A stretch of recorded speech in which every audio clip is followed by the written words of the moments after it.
I'm hungrier than those other guys out there. Every rebound is a personal challenge. Qui a dit ça? Je répète. I am hungrier than those other guys out there. Every rebound is a personal challenge. Est-ce que c'est Dennis Rodman? Ouais. Allez, putain, le mec est une machine.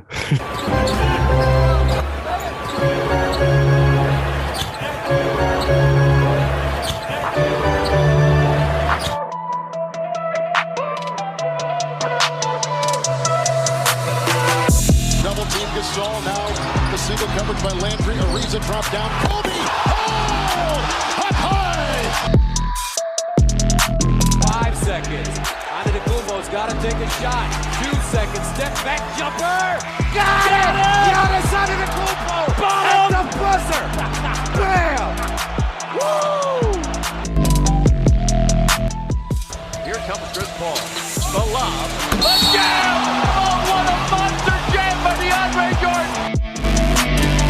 Iguodala to Curry. Back to Iguodala. Up for the layup. Oh, blocked by James! LeBron James with the rejection! Miller picks up Parker on the screen. Now Bosh has him. Parker on the drive. Nearly lost it. Still dribbling. Parker with 2 to shoot. Just gets it off in time. And he banks it in. What a shot from Parker. Bonjour à toutes, bonjour à tous, bienvenue sur Radio Merguez & Co pour ce deuxième épisode de Barbecue NBA avec de nouveau Derrick Géranium. Derrick, bonjour à toi, comment vas-tu? Bonjour, bonsoir, comme dirait un gars sur beIN Sport. Ça va. Très, très heureux de vous retrouver et de parler de cette grosse balle orange qui nous fait plaisir. Ouais. Et de retour également avec nous le MVP de la première saison, du premier épisode même, avec son 5 all-time incroyable qui a ravi bon nombre d'auditeurs. Tony Parquet, comment vas-tu? Écoutez, bonsoir à tous. Ça va aussi bien que la première émission. Très très heureux de faire cette deuxième émission qui. On s'est fait attendre un peu, mais je suis sûr que ça valait le coup là. Quelques jours avant la trade deadline, je pense qu'en termes de timing, on est plutôt parfait. Exactement. C'est vrai qu'on a mis pas mal de temps avant de faire notre épisode 2. On a bien savouré les fêtes de fin d'année et la sélection All-Star, etc. On va en parler, mais commençons d'abord par le classement, si vous voulez bien. Et le classement, il y a beaucoup de choses à dire sur le classement. On va commencer conférence Est. On a le Heat qui est premier.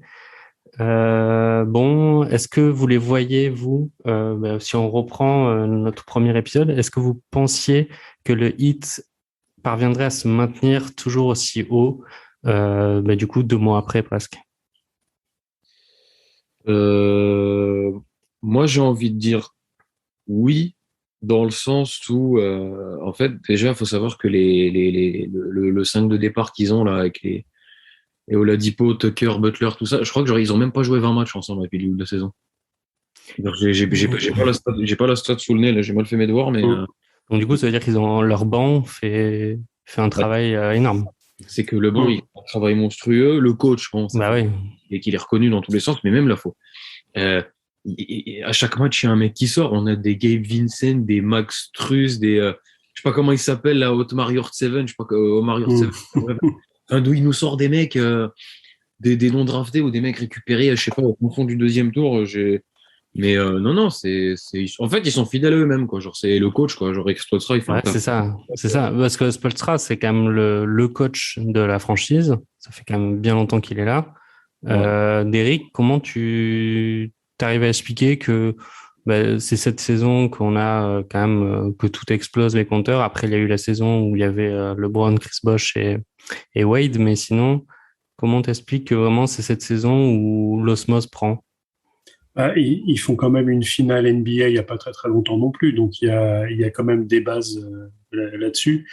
Comment on explique? Est-ce qu'on explique aussi vis-à-vis du fait que tu as quand même pas mal d'équipes qui sont un petit peu dans le down en ce moment, pas mal d'absents aussi sur les autres équipes, mais c'est vrai que eux ont réussi à maintenir un certain niveau. Ça correspond aussi au fait que Tyler Hero revient, parce qu'il avait quand même fait un début de saison qui était assez moche. Et là, il recommence à prendre son 6e homme de l'année. Ouais, il revient vraiment bien. Ouais. Après, c'est vrai que tu as raison de dire que au final, sur les 5 premiers, il n'y a pas un énorme écart. Hein. Ils sont au-delà de 60% de victoire, mais le Heat, ils sont à 34-20. Les Bulls, derrière, ils sont à 33-20 avec un match en moins. Donc, au final, ça se joue à rien. Même les Bucks et Cleveland, on va en parler, et pas loin.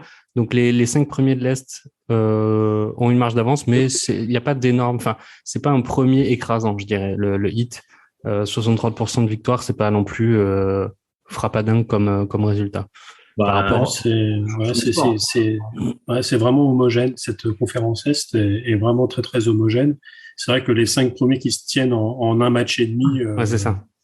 C'est assez impressionnant comparé à l'Ouest. On en parlera tout à l'heure où il y a vraiment un gros gap entre les 2 premiers, les suivants et encore les suivants. C'est vrai que rien n'est encore fermé. C'est-à-dire que quelqu'un qui est actuellement 3e ou 4e, il peut terminer dans le play-in et en fond de play-in en plus. Donc, à voir comment ça va se goupiller aussi avec les différents retours des chacun et surtout quels seront les effectifs jeudi à 21h30, quoi. Avec la trade deadline et en plus le marché du buy-out qui sera juste derrière. Ouais, donc, justement, on va en parler.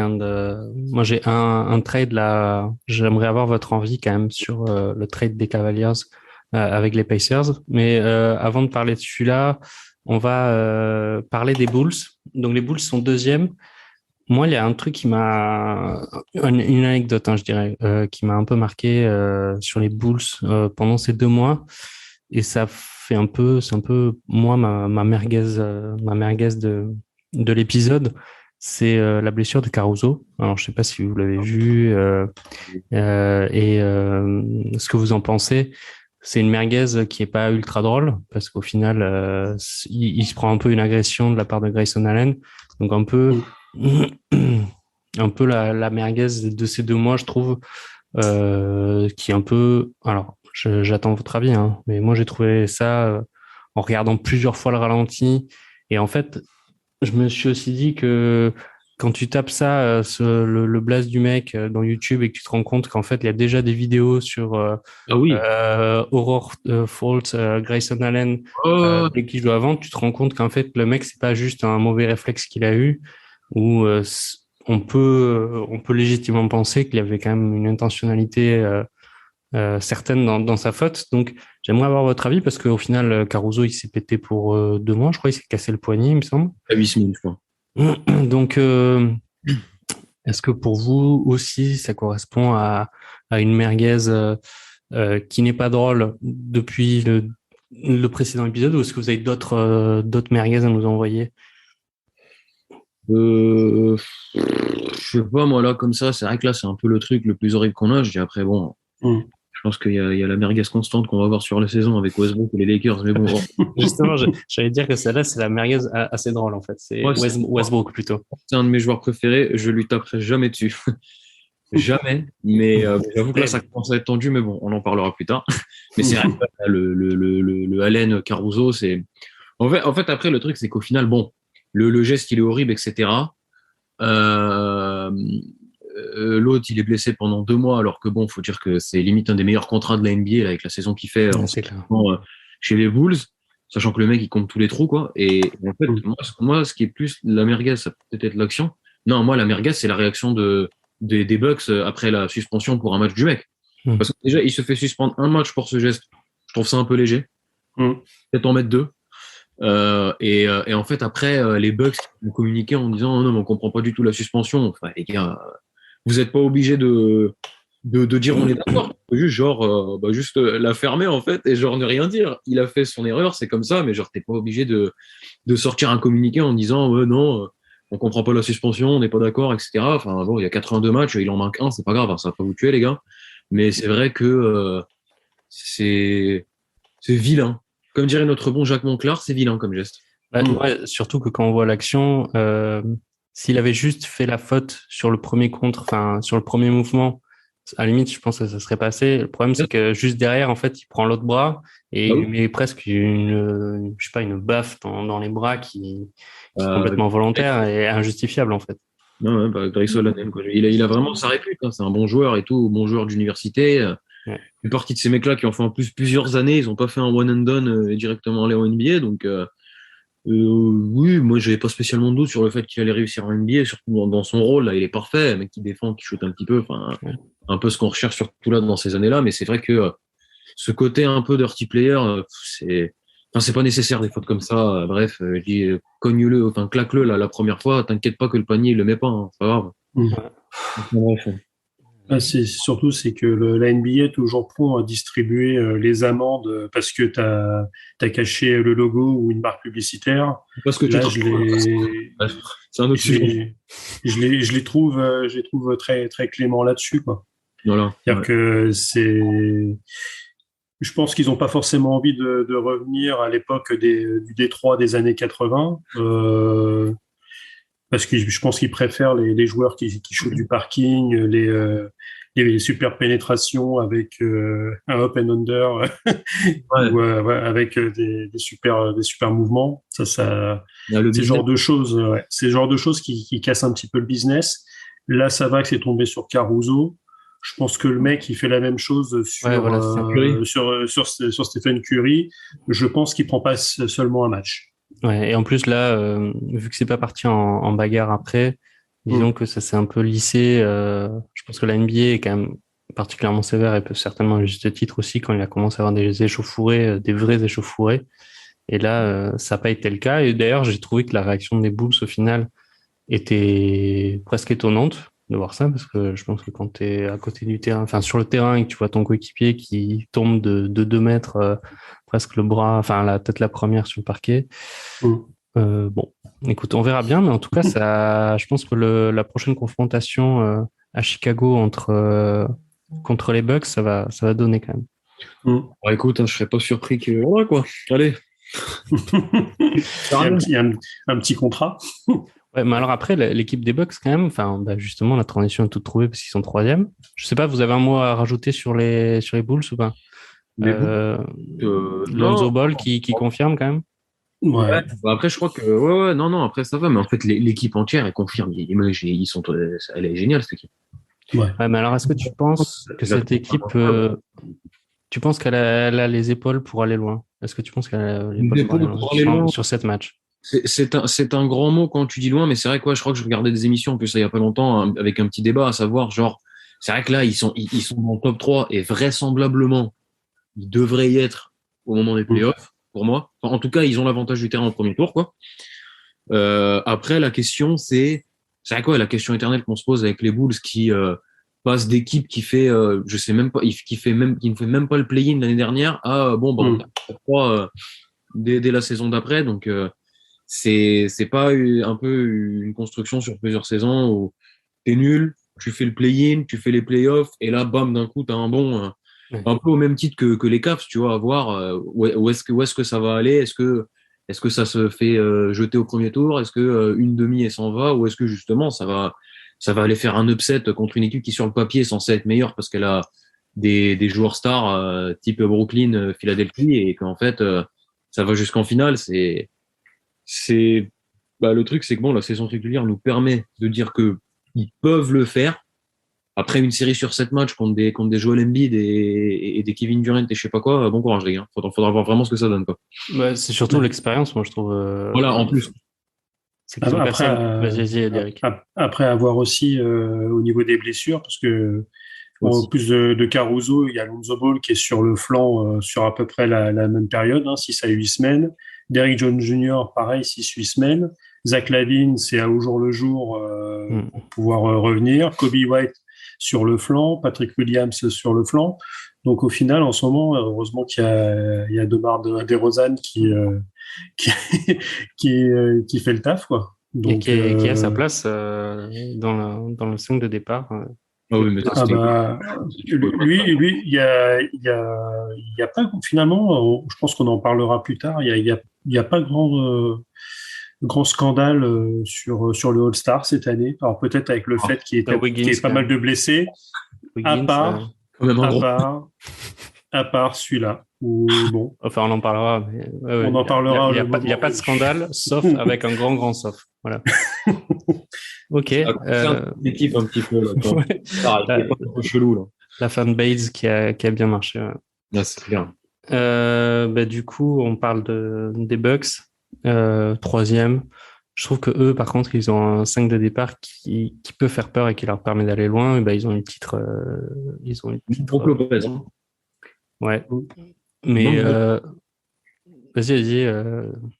Non, mais ce que je veux dire, c'est qu'il manque Brook Lopez et dans le 5 des Bucks, c'est pas rien quand même, parce qu'en fait, c'est avec des pivots comme ça que tu libères la raquette pour l'autre fou là et que l'autre, il est. Parce que c'est vrai que bon. On parle de, peut-être qu'on arrivera après, je sais pas, mais on parle d'Embiid qui fait une saison incroyable, tout ça, etc. Je sais pas quoi, mais faut voir les chiffres de Giannis, c'est fou. Giannis qui est en train de nous analyser les gros chiffres. Là, il nous fait des chiffres à la Shaquille O'Neal et nous, on s'en fout. Pour nous, c'est de l'acquis comme jamais. Je crois que là, en vrai, même, on parle des Bucks, de Giannis, tout ça, mais moi, je trouve même qu'en général, depuis quelques années, on a des mecs qui sont en train de banaliser l'exceptionnel et on s'en rend même pas compte, quoi. Ouais. On en parlait au premier épisode, mais clairement, Giannis, c'est, enfin, en tout cas pour moi, le meilleur joueur, le meilleur joueur actuellement en NBA. Il fait tout dans son équipe. Embiid est quand même pas mal. Hein. Il sort quand même d'un meilleur joueur est du mois de décembre et du mois de janvier. Lui, pour le coup, il a un supporting cast à côté de lui, sachant que le deuxième homme de la franchise ne jouera plus sous le maillot des Sixers. Donc il y en a quand même pas mal sur le départ aussi. Je pense que ça va être animé du côté de Philadelphie sur ces prochains jours. Ouais, parce que même côté Bucks, hein, ça va être aussi animé parce qu'il leur faut outre Brook Lopez. Alors il parle, ça se murmure. J'écoutais tout à l'heure sur Trash Talk ils avaient l'air de dire que Brook Lopez pourrait revenir avant les playoffs. Apparemment, il pourrait être dispo. Mais après, c'est problème de dos et pour les grands gaillards comme ça, assez lourd. C'est très que le vite, hein, ouais. C'est compliqué. Mais ouais. Avec Donte DiVincenzo en échange, en monnaie d'échange première pour faire un trade. Okay. Pour qui pour qui En fait, ils cherchent un pivot, quoi, en gros. Ouais. Et du coup, s'ils veulent là sur le marché de la deadline essayer de choper un mec, le premier mec qui partirait en trade, ce serait Donte DiVincenzo, vu que Grayson Allen lui a chouré sa place et à part sa faute dégueulasse contre Caruso, fait plutôt un bon taf en vrai. Ouais, c'est vrai. Et c'est vrai qu'actuellement le 5 de Milwaukee, c'est Bobby Portis, quoi. Alors pour la saison régulière, ça peut faire le taf. Quand tu commences à venir avec les playoffs. Et c'est vrai que pour le coup, on en parlait tout à l'heure, c'est ce côté très très resserré où finalement de la première à la 8e place, ça va se tenir et les équipes sont à peu près semblables. L'équipe qui arrivera en finale NBA côté Est, je pense que physiquement, elle aura bien tiré la langue, elle aura bien donné. Et je pense que si côté Ouest, c'est il y a des sweeps un petit peu plus, même des séries, sans parler de sweeps, des séries plus simples. Des séries plus courtes surtout. Ouais, il y a quand même moyen que ça penche côté Ouest cette année au niveau du titre. Alors peut-être les Suns. Moi c'est moi je mets ma pièce sur eux, les gars. Vous croyez vraiment que le fait de d'avoir charbonné pendant toute la saison contre des grosses équipes te fait perdre de la capacité sur les playoffs? Mais le truc, c'est que je pense pas que certes, ils charbonnent sur la saison parce que c'est vrai que c'est un peu plus serré. Mais comme disait Derrick, moi je pense surtout que c'est vraiment sur les séries de playoffs. Je pense que ça va être tendu. Il y a beaucoup de séries. Genre, je pense à l'Est, pour moi, il y a beaucoup de séries qui vont se jouer en 7. Ouais, c'est possible. Plus qu'à l'Ouest, en tout cas, tu vois, parce qu'à l'Ouest, déjà, faut Et je sais pas, moi, un exemple typique, tu vois, genre, j'aime bien Jokic et ce qu'il fait à Denver, mais je pense qu'en playoff, le pauvre, il va tirer la langue très vite parce qu'il est tout seul, en fait. Exemple typique, tu vois, où à l'Est, s'ils arrivent ne serait-ce qu'à, allez, s'ils ont peut-être un ou deux blessés, quand même, moi, je sais pas, il y a des équipes qui sont archi complètes et je pense qu'on va avoir des confrontations magnifiques, quoi. On verra bien. Tout dépend si James Harden décide de jouer au basket ou pas. Et s'il reste au Nets, hein, parce qu'on parle de lui peut-être à Philly avec Embiid pour faire un duo énorme. Est-ce que vous y croyez à cette histoire? Moi, j'y crois. Et en vrai, juste parce que j'adore les gros trades à la deadline, j'espère vraiment que ça va se faire, je vous dis. Juste pour le business, ce côté NBA basket américain, là où t'as les trucs qui se font à la dernière minute et tout, j'espère vraiment que ça va se faire. Même si, je pense pas que c'est une bonne idée. En vrai, il a un problème, ce mec, quand même. Ben, je sais. C'est ouf. Hein. Parce que si tu regardes, il est remplaçant All-Star et il y a pas de débat là-dessus. Parce que si tu regardes ses stats et pendant que KD est pas là, en fait, t'as l'impression qu'il fait une saison de merde quand tu vois comment il se comporte, comment il joue. Puis en fait, tu vois que le mec, il noircit la feuille avec des 24-12 en dormant. Et en fait, c'est vrai que là, par contre, depuis quelques semaines, avec Kevin Durant qui malheureusement se blesse, etc., et qui est en plus out pendant un petit moment, c'est vrai que il prend pas le relais du tout. Et puis bon, avec l'autre intermittent là qui joue un match sur deux, ça l'aide pas non plus, quoi. C'est incroyable en vrai cette histoire des Brooklyn Nets. Hein. Enfin, je sais pas comment fait Steve Nash, hein, mais c'est ingérable. C'est clairement ingérable. Ouais. Bah, en fait, c'est Sébastien de Trash Talk qui tweetait ça tout à l'heure. En fait, le trio AD, LeBron, Westbrook a joué plus de matchs ensemble que KD, Harden et Irving. Alors que les autres, ils ont une saison ensemble dans les pattes. Hein. Ça parle sur cette saison ou sur depuis que... Non, cette saison-là. Ah ok, oui, juste cette saison, ouais. Bah oui, mais en même temps, avec l'autre qui est toujours pas vacciné et qui veut pas le faire, bon après, chaque connexion, il n'y a pas de souci. Et avec Harden qui joue à peine, enfin...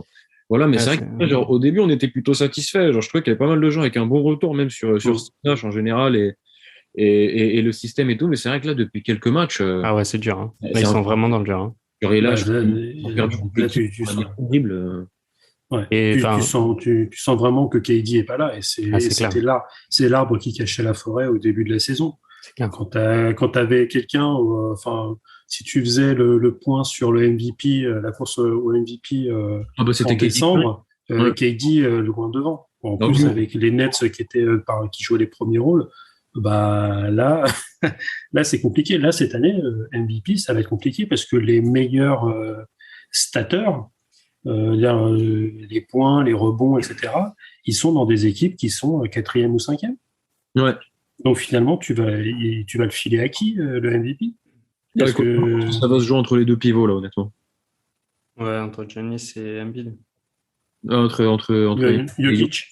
Ah, Jokic, ouais. Parce que franchement, le mec, il est tellement sous-coté, celui-là, alors qu'il a déjà un MVP dans la poche. Enfin, je comprends pas.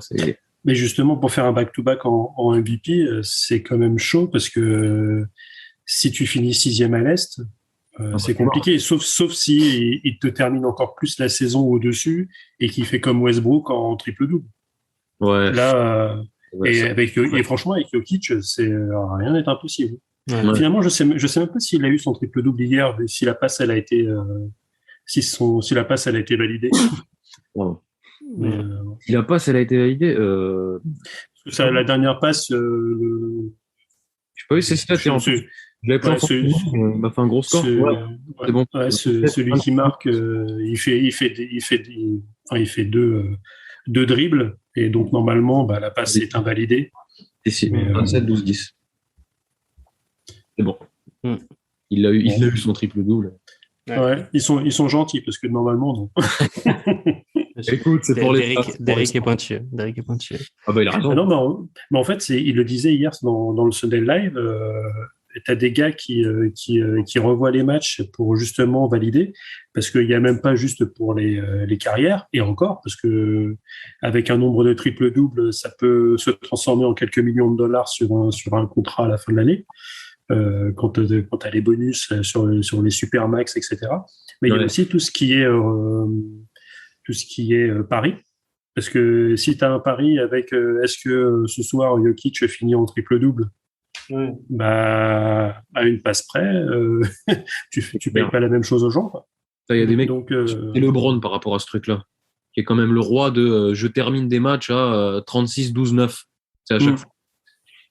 Il va falloir gérer son compte en banque et avoir un petit visu quand même là-dessus, je pense. Bon, on a fait pas mal de parenthèses là par rapport au classement. On a fait une parenthèse sur les Nets qui sont 7e actuellement, qui sont plutôt sur la pente descendante, enfin sacrément d'ailleurs.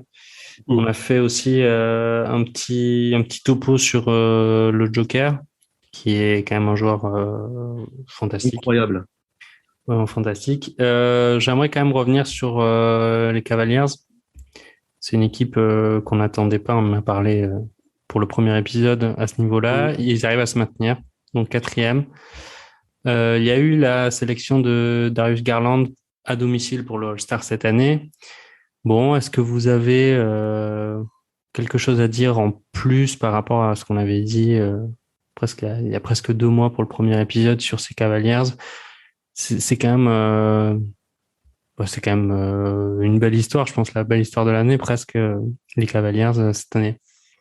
Bah, en vrai, ouais, faut dire qu'il y a pas mal de belles histoires cette année, mais c'est vrai que celle des Cavs, elle est pas mal. Ils se maintiennent, ce qui est quand même cool. Garland et All-Star, bon, bah ça, il fallait qu'il y ait un représentant. Et bon, à part lui, bon, c'est vrai que Jarrett Allen, il pouvait peut-être postuler, etc. Mais faut pas oublier que cette histoire de guards et de front de courte, etc. Bon, ça reste un éternel débat. On verra si un jour ils remettront le pivot, mais bon, je pense pas.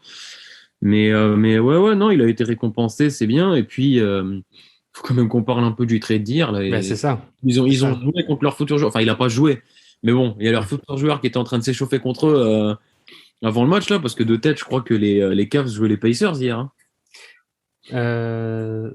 Voilà, ils ont joué les Pacers hier et pendant qu'il était en train de s'échauffer, Caris LeVert, en fait, il était en train de faire échanger aux Cavs et honnêtement, ça, par contre, je trouve que c'est vraiment pas mal parce que du coup, faut pas oublier que Colin Sexton, il s'est pété très vite au début de la saison. Donc, qu'avec Rubio, bon, jusque-là, ça allait au niveau de la création, sauf que là, après Garland, il s'est vite retrouvé tout seul à la créa. Et le fait d'ajouter un joueur comme Caris LeVert avec lui, c'est pas mal. Il a pas un contrat très chiant. Et puis non, ça va rajouter un peu de créativité sur le backcourt en plus de Garland en attendant de voir c'est quoi la suite avec Sexton qui doit renégocier son contrat, etc. Et puis oui, non, franchement, moi je trouve que ce qu'ils font globalement sur la saison est super bien. C'est une équipe très attractive et le trade il est survalidé. Ouais. Pour schématiser, pour synthétiser ce que tu viens de dire. Donc les Cavaliers ont pris Caris LeVert, qui est donc, on va dire, la pépite des Pacers. La pépite des Pacers perceuse qui ne joue rien. Ils sont 13e, ils s'en battent les couilles de la saison. Donc là, tout ce qu'ils font, eux, parce que c'est le charme de la NBA, ils essaient de faire des tractations pour essayer de récupérer des premiers choix draft des années suivantes. Donc, les Cavaliers qui s'attendaient absolument pas en début de saison à être 4e, maintenant, ils se disent, attends, on peut jouer quelque chose au playoff, donc renforçons l'équipe, surtout que Rubio s'est pété. Donc, qu'est-ce qu'on fait? On fait un trade entre la pépite des Pacers et Ricky Rubio. À la base, c'est ça, plus, évidemment, des choix de draft. Et donc, ils ont filé leur premier choix de l'année prochaine et 2027, je crois. Déjà le choix de l'année prochaine, je crois. Ok. Aux Pacers. Donc c'est un bon move validé par Tony Parquet. Est-ce que ce move est également validé par Derrick? Ouais, complètement. En plus, après, il refile le contrat de Rubio qui se termine à la fin de la saison, qui sera agent libre. Il récupère des pics de draft. Là, j'écoutais tout à l'heure justement sur Trash Talk le point que faisait Bastien hier sur justement la dernière rumeur en trade deadline. T'as des joueurs qui vont se voir à qui il reste quelques temps de contrat qui vont être transférés pour 2 tours de second tour, quoi. Ouais, pour prendre la place dans le cap space après, quoi. Voilà, exactement, des seconds tours enfin, c'est limite, on te file ça, un Mars et 100 balles et tu fais tes valises, quoi. C'est vrai que c'est des trades, on pourra voir ça avec des Kemba Walker, alors que les mecs ont des contrats de gros malades à la base. Ou ce qui s'était passé l'année dernière avec Evan Fournier, des gens qui vont venir qui vont faire 6 mois, enfin qui vont même finir la saison, donc c'est plus ou moins 6 mois si tu joues les playoffs. Et ouais, donc parfois ouais, ça va être la course au pic, mais le souci c'est que j'ai l'impression qu'ils sont quand même plusieurs à vouloir faire cette course au pic, à essayer d'aller choper à la loterie. Il y aura qu'un seul élu, quoi. Est-ce qu'on a des pépites qui vont arriver pour la draft l'année prochaine là? Ah bah oui. Il n'y a pas les fistons des stars là qui arrivent bientôt là, entre le fils Wade, le fils LeBron, etc. Ou ils sont trop jeunes là pour l'instant, non? Le fils de LeBron, c'est encore un peu tôt, et le fils de Wade, je crois que genre il est déjà éligible. Mais apparemment, il est juste c'est une histoire de niveau, je crois. Mais je ne suis pas sûr à 100% de ce que j'avance. Hein. Bon, il y a pas un Williamson-like pour l'année prochaine quand même, non? Ah bah écoute, j'ai pas l'impression. Et puis d'ailleurs, putain, tu me fais penser à lui. J'avais oublié qu'il existait encore, celui-ci. Ah oui, c'est fou. Ouais. Lui, c'est. Enfin, non, ouais. Si, il y a pas mal de mecs qui viennent. En tout cas, pour ceux qui veulent voir un peu tout ce qui est draft, etc. Allez voir les gars d'envergure qui font du très bon taf. Ok. Voilà. C'est passé. Est-ce que vous avez encore un mot à rajouter sur les Cavaliers? Je pense pas. On a bien parlé. Avec Charlotte, c'est vraiment la bonne surprise de la saison et ils continuent, quoi. Alors après, même eux n'ont pas été épargnés par les blessures. Hein. T'en as parlé, Tony, avec Colin Sexton qui s'est pété, Rubio qui s'est pété aussi. Quand on voyait ça, ça annonçait du délicat, mais au final. Ouais. Bah là là, ils sont sur une bonne série. Je trouve qu'ils sont sur. Là, maintenant, d'absence sur longue durée, vu que Rubio est parti, il reste Colin Sexton, t'as Markkanen et Garland qui vont être un peu questionable, quoi, mais sinon. Yes. Sinon, tout le monde est là, quoi. Ok. Bon, 5e équipe à plus de 60% de victoire. Conférence Est, ben c'est Philly, donc avec Embiid. Eux, grosso modo, je trouve qu'ils sont à leur place. En tout cas, on les attend peut-être un peu plus haut pour être dans les 4 premiers, je dirais. Mais c'est jouable, hein, c'est jouable. Mais pour l'instant, ils sont pas. Tony, quel est ton avis sur Philadelphie, sachant que, comme on l'a dit, ils sont aussi liés au potentiel petit trade merguez qui peut être gigantesque avec l'arrivée d'Harden. Qu'est-ce que tu en penses? Écoute, moi je suis comment dire, je suis quand même, je sais pas si 5e, bon c'est la place où ils sont 5e, ça va 5e. Ouais, ça. Moi en fait le truc avec le fait que Ben Simmons joue pas et qu'il n'y ait pas de contrepartie pour l'instant, je les voyais pas aller plus haut parce que c'est quand même faut dire que la saison dernière en saison régulière et tout, il fait le taf de fou, ils sont premiers et tout, c'est quand même assez incroyable. Et c'est vrai que tu l'enlèves quand même lui, donc c'est pas rien. Après, par contre, non, faut quand même parler du taf monstrueux de Joel Embiid. Là, ça fait genre un bon petit mois qu'on a des. En fait, c'est trop marrant. On a des compiles de son jeu au poste avec des fadeaway de footwork. Et en fait, et genre juste après, ça fait un switch et t'as Jordan ou Kobe qui est en train de tenter un fadeaway aussi. Genre, enfin. Et c'est trop marrant parce qu'on parle vraiment. Là, on est vraiment en train de parler de Joel Embiid qui. Enfin. Ouais, qu'il a depuis l'update d'il y a 2 jours est en tête au MVP ladder en NBA, alors que son équipe est 5e. Mais justement, c'est parce qu'il fait toute la diff. Le mec, il tourne. Je crois que genre à l'extérieur, hein, pas à domicile, à l'extérieur, il tourne genre à plus de 35 points, un truc comme ça, je sais pas quoi. Genre le mec plus de 30 points. Enfin, il a des stats de fou furieux. Il fait tout sur le terrain. Il est injouable. Et honnêtement, genre l'équipe, elle tient. En fait, l'équipe, elle tient que à Joel Embiid. Moi, c'est pour ça que, genre, tu trouves qu'il pourrait aller encore plus haut? Moi, je pense pas, parce que Tobias Harris, il est à côté de la plaque depuis le début de la saison. Et c'est bien dommage, parce que moi, j'aime bien le joueur, et je trouve que dans son registre, il fait bien son taf, etc. Bon, après, peut-être pas le signer aussi cher la prochaine fois, mais bon, ça, c'est une autre histoire.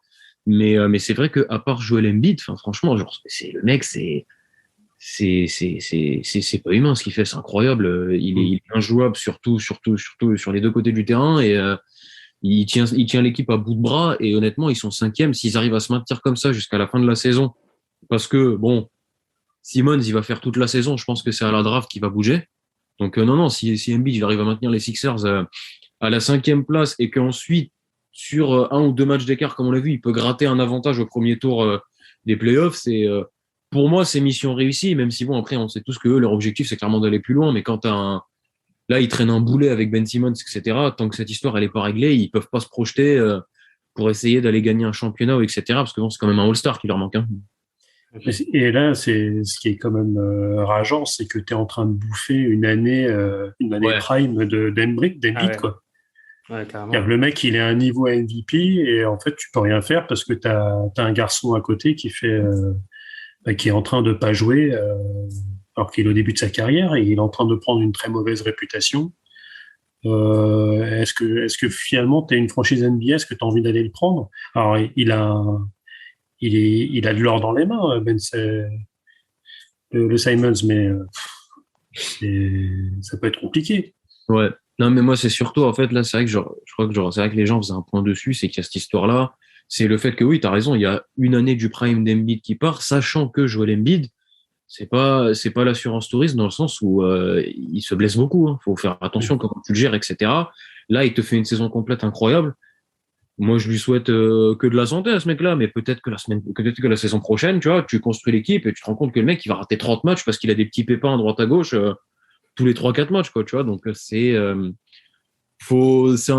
point qui est un peu chiant. Après, moi, je comprends que Daryl Morey, sachant qu'en plus, il est connu pour être un GM plutôt dur, enfin, il veut pas laisser Ben Simmons aller n'importe où, etc. Donc, il va jouer ses cartes jusqu'au bout.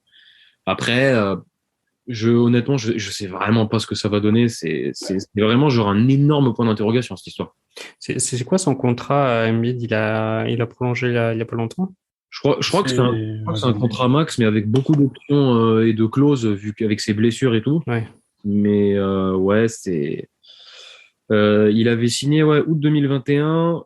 Ouais, d'accord. Ouais, il avait rallonge au Supermax 196 millions. Ok, donc c'est l'année dernière qu'il a signé. 4 ans. Ouais, août 2024. Okay. En 2027. Ok. Ouais, il a 261, ouais. Ok.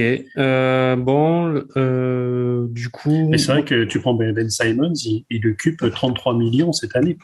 Ah non, et bon, on parle même pas du contrat de Tobias Harris qui gagne plus que Joel Embiid. Ceci n'est pas une blague. Oh putain, bref. Ouais. Est-ce qu'il va se mettre à bouder comme Rodman, pas comme Rodman, comme Scottie Pippen à la grande époque des Chicago Bulls, Embiid? Je ne sais pas. Je leur souhaite pas en tout cas. Non, je pense pas parce que à la différence de Pippen, les Sixers c'est son équipe à Embiid. Donc, je pense que sur ce détail-là, ça devrait plutôt aller, mais c'est vrai que après, il y a pas mal de. Moi, juste là pour qu'on termine là-dessus, il y avait eu cette histoire de. Ça a pris quand même assez cher le Ben Simmons après la série contre les Hawks.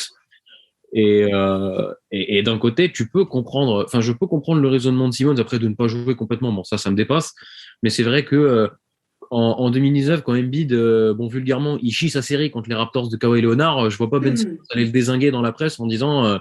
Il a pas été foutu de mettre ci, de mettre ça, etc. Enfin bref, donc après c'est une histoire d'ego et de ouais, peut-être de mental ou juste de point de vue, etc. Mais bon après, peut-être qu'au niveau de la com aussi, les Sixers, ils auraient peut-être pu mieux gérer les sorties juste après le dernier match contre les Hawks, quoi. Yes. Ok. Bon et du coup, pourcentage de probabilité sur Harden qui arrive. 10%, on va tout péter. 10%, mais t'aimerais bien quand même. Moi, j'aimerais, ouais, parce que les gros trades, c'est trop marrant quand tu vois ce que ça fait sur Twitter, c'est juste un régal. Ouais. Mais honnêtement, je pense vraiment que là, actuellement, ça va pas se faire. Après, c'est vrai que là, tu sais, t'as des petites rumeurs à la con. Ben Simmons s'est fait vacciner finalement. Et c'est vrai que tant qu'il était pas vacciné, peut-être qu'il y a pas d'équipe qui était chaude pour le trader. Comme par hasard, il se fait vacciner une semaine avant la trade deadline. Bah tiens, quel hasard. Où va-t-il finir? Tu vois, c'est marrant. Mais bon, après moi, honnêtement, je pense pas, parce que je suis sûr à 100% que la contrepartie va pas du tout satisfaire Daryl Morey, qui se montre plutôt dur en plus avec les négociations. Donc pour moi, ouais, 10% pas plus, puis on verra bien. Ok. Ok. Passons à la suite. Est-ce que vous avez un mot à dire sur les Raptors ou pas, hormis que comment il s'appelle, Van Vliet est sélectionné pour son premier All-Star aussi, je crois. Belle saison. Bah, c'est surtout c'est que c'est le premier joueur de l'histoire à être All-Star pour un joueur non drafté. Ouais, c'est une belle histoire. Donc c'est quand même une belle histoire et pourquoi tout reste possible. Mais c'est vrai que c'était fou, quoi. C'est vrai que quand j'ai vu cette stat, c'est-à-dire que ouais, tous les mecs qui étaient All-Star étaient forcément draftés. Ouais, Alors après, ça ouvre une grosse fenêtre, hein, c'est-à-dire c'est 60 joueurs tous les ans. Donc ça laisse quand même de la place. Mais ouais, c'est une vraie récompense de quelqu'un qui tient l'équipe, quoi. C'est son équipe avec depuis le départ en plus de Kyle Lowry. Après, ils font une belle saison. Ils sont sixième. Après, ils sont dans un mouchoir de poche avec les Nets et Celtics, qui sont grosso modo au même pourcentage de victoire. Avec le coach, comme Scotty Barnes, etc. Non, belle saison des Raptors, oui. Ouais. Les Nets, on en a parlé. Je pense pas qu'il y ait d'autres choses à dire sur eux. Si ce n'est l'état psychologique de Harden, mais... Ouais, mais sinon, si jamais Harden s'en va, c'est pour un échange avec Simons, parce que ou alors on est parti sur un jeu de domino et de chaises musicales avec un trade à 4 ou 5 équipes. Oui, non, mais ça va être comme ça. Hein. Ouais, moi je pense aussi. Ouais. Je pense qu'il ira à Philadelphie, mais il y aura plusieurs équipes qui vont rentrer dans le trade. C'était histoire de salary cap, de tour de draft, de je sais pas quoi. Yes. Je sais pas. Parce que c'est vrai que j'ai plus en tête le salaire d'Arden. On est à 50 millions la saison. Bah, il paie combien d'amende les Nets là? Il est à 44 cette année. Ouais. Yes. Bon, les Celtics, est-ce que vous pensez qu'ils peuvent remonter au classement là? Ils sont donc 8e, donc qualifiés. Ils ont quand même de la marge. Hein. Il y a quand même une différence. Je trouve un gap entre le 8e et le 9e. Enfin, Charlotte, ils ont 2. Bon, ça reste que 2 victoires d'écart, hein, mais pour l'instant, ouais. Boston est 8e avec 30 victoires, 25 défaites, et Charlotte est 28-26. Est-ce que vous pensez qu'ils peuvent se faire merguezer la 8e place pour les playoffs? Oh bah ça leur ressemblerait tellement vu comment ils perdent des matchs qu'ils gagnaient de 15 points d'avance. Donc j'ai envie de te dire, tout est possible avec les Celtics. C'est vrai que la mayonnaise prend pas trop quoi, avec le nouveau coach, etc. Même si on avait quand même les deux fous furieux là, qui ont eu des coups d'éclat sur certains matchs. Mais moi je pense qu'ils vont rester à cette place-là, peut-être gratter. Je pense qu'ils vont arriver un peu plus haut. Ouais, peut-être gratter la 7e, tu vois. Je dis, mais après, c'est que quand tu vois un peu... globalement, genre, les joueurs qu'ils ont, les saisons qu'ils ont pu faire auparavant, tout ça, et même, enfin, juste le nom, les Boston Celtics, c'est pas en play-in que tu les vois, quoi. C'est avec un avantage au premier tour et une place minimum en finale de conf à jouer, voire en finale NBA, parce que ça reste quand même les Celtics, quoi. Après, bon. Après, dans le même temps, moi, je les vois plus haut parce que je pense qu'il faut stopper l'hémorragie chez les Nets, quoi. Là, ils sont à 8 défaites d'affilée. En plus, le problème, c'est que je vois pas comment ils peuvent arrêter l'hémorragie, quoi, si ce n'est en virant Harden. Parce que là, enfin voilà, il y a les Raptors et les Celtics qui sont sur une série de victoires et les Nets qui sont vraiment en mode on s'écroule dans l'escalier, quoi. Ouais, bah, Ils sont sur 8 défaites d'affilée. Ouais, c'est ça, 8 défaites d'affilée, ouais. 8 défaites d'affilée, bon, écoute, à voir. Et sinon, après, pour la suite du classement... Mais par contre, Boston, ça va aussi dépendre. Ce qui se passe à la trade deadline, c'est il y a eu quand même eu pas mal de rumeurs pour splitter justement Jaylen Brown et Tatum, quoi. Est-ce que tu les gardes ou est-ce que tu vires quelqu'un d'autre de l'effectif pour essayer de ramener une pièce supplémentaire? Ou est-ce que finalement tu continues comme dans beaucoup de franchises du côté de Portland? Est-ce que tu splits Lillard et oh merde, son copain. Les Lillard et McCollum.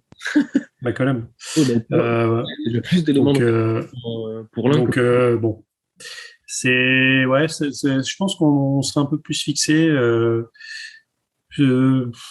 Comme pour Philly, Boston, moi je trouve qu'ils sont à leur place là. Okay. Finalement, t'as les bonnes surprises que sont Cleveland et Charlotte qui faussent un petit peu ce point-là. Attention à Atlanta qui se remet à bien jouer. Je pense que on va en parler peut-être un petit peu juste après, qui peut revenir dans la course parce que c'est vrai que pour l'instant ils sont à 4 matchs de retard et quand il reste une trentaine de matchs à jouer, Atlanta peut vraiment revenir toquer à la porte et sortir du play-in, mais sortir du play-in par le haut et pas par le bas. Moi, j'y crois pas trop à Atlanta, mais ouais, on verra bien. Hein. Non, mais ça peut se comprendre. Ils ont pris un retard de fou au début de la saison, donc faut voir. Ouais, t'as raison. Après, c'est vrai que Trae Young, il est incroyable, hein, mais. Lui, il joue. Mais le problème, c'est qu'il est le seul à jouer, quoi. Voilà, c'est ça. Collins, un petit peu la liaison est quand même pas mal, mais bon, c'est sûr que c'est. Apparemment, il était à deux doigts de choper Ben Simmons. Je sais pas si c'est la rumeur passée, mais genre, il y avait eu un package qui a été mis en place pour Ben Simmons. Et ensuite, les Hawks ont coupé court aux négociations parce que Daryl Morey a dit ah oui, j'aimerais bien vous rajouter aussi Tobias Harris dans le package. Vous pouvez mettre quelqu'un d'autre? Les Hawks, ils ont perdu contre les Mavericks, je crois, et contre les Raptors dans les 2 derniers matchs. Mais c'est vrai qu'ils ont réussi quand même la performance de Bad Lessens, qui est l'équipe assez incroyable. Donc effectivement à voir. Mais moi, en tout cas, à titre personnel, j'y crois pas trop aux Hawks en playoff. Est-ce qu'on fait un mot quand même pour notre Frenchie le plus connu de la conférence Est? Je fais bien évidemment allusion à Evan Fournier. Oh, les Knicks. Bon, c'est dur, hein?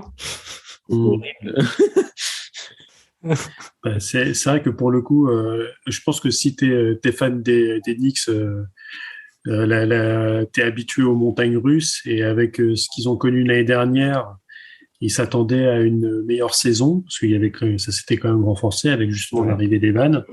Et là, quand tu vois que tu as Julius Randle, le mec, il est au fond du trou, quoi. Tu sais tu sais que tu dis qu'il est au fond du trou, mais ça reste quand même le meilleur marqueur, meilleur rebondeur et meilleur passeur de l'équipe. Il a tous les ballons. Ah, mais attends, en tout cas, c'est un fait, quoi. Ah oui, non, mais c'est un fait. Après, moi, j'ai une question, les gars. Qui c'est qui a le meilleur body language là, actuellement entre Julius Randle et James Harden? Je pense que c'est Randle qui a le meilleur body language. Oh, l'horreur! Non, mais c'est pas possible. Genre, le mec, il est en conférence de presse. Là, j'ai fait une conférence de presse qu'il a sorti, genre, je crois en décembre, un truc comme ça. Le clip, il m'avait sidéré où le mec, il dit non, mais on va s'en sortir, faut qu'on se relève. Et il dit ça, genre, à moitié endormi, en ouvrant à peine la bouche quand il parle. Enfin, il dit, c'est censé être le meilleur joueur de cette équipe. Il a signé un contrat de star, il fait une saison de fou l'année dernière et tout. Et le mec, genre, enfin, c'est vraiment, mais il emmène pas les mecs avec lui, quoi. Et là, le truc, c'est que je crois que je viens de voir une news passer. Genre, les Knicks cherchent pas spécialement à se débarrasser de lui pour l'instant, mais sur le papier, Julius Randle, et ça a été vraiment annoncé, genre même parmi les GM, etc., Julius Randle est contractuellement transférable. Genre, s'il y a une énorme offre qui arrive pour une équipe qui pense qu'elle peut mettre Julius Randle à la place de quelqu'un et que l'offre intéresse les Knicks, ça peut se tenter. Hein. Je dis après, moi, franchement, allez, vas-y, envoyez-moi. Je sais pas, moi, la moitié du roster des Knicks contre les Lakers, contre Westbrook, là, et puis comme ça, les Lakers, ils sont en roster contre eux. Ouais. Non, mais en vrai, une question un peu plus large, mais comment ça se fait que les Knicks, ils n'arrivent pas à jouer au basket correctement depuis, je pense, bientôt 15 ans? C'est une question de moyens financiers, parce que, au final, on en avait parlé, hein, lors de l'épisode précédent. Bon, ils sont à New York, donc quand même, tu as une attractivité gigantesque. Après, ça colle aussi avec le fait que faut avoir des gens qui sont à peu près raisonnables et gérables et qui font pas n'importe quoi en venant à New York. Mais quand même, c'est quand même étonnant. C'est une équipe qui est systématiquement dans la charrette des équipes qui arrêtent de jouer à 20 matchs avant la fin parce qu'ils vont rien jouer sur l'année, quoi. C'est terrible. Effectivement, t'es supporter des Knicks, c'est même pas du pain noir que tu es en train de bouffer. Hein. Là, tu manges du moisi. Hein. Non, mais l'ascenseur émotionnel, en plus, avec la saison dernière qui est incroyable.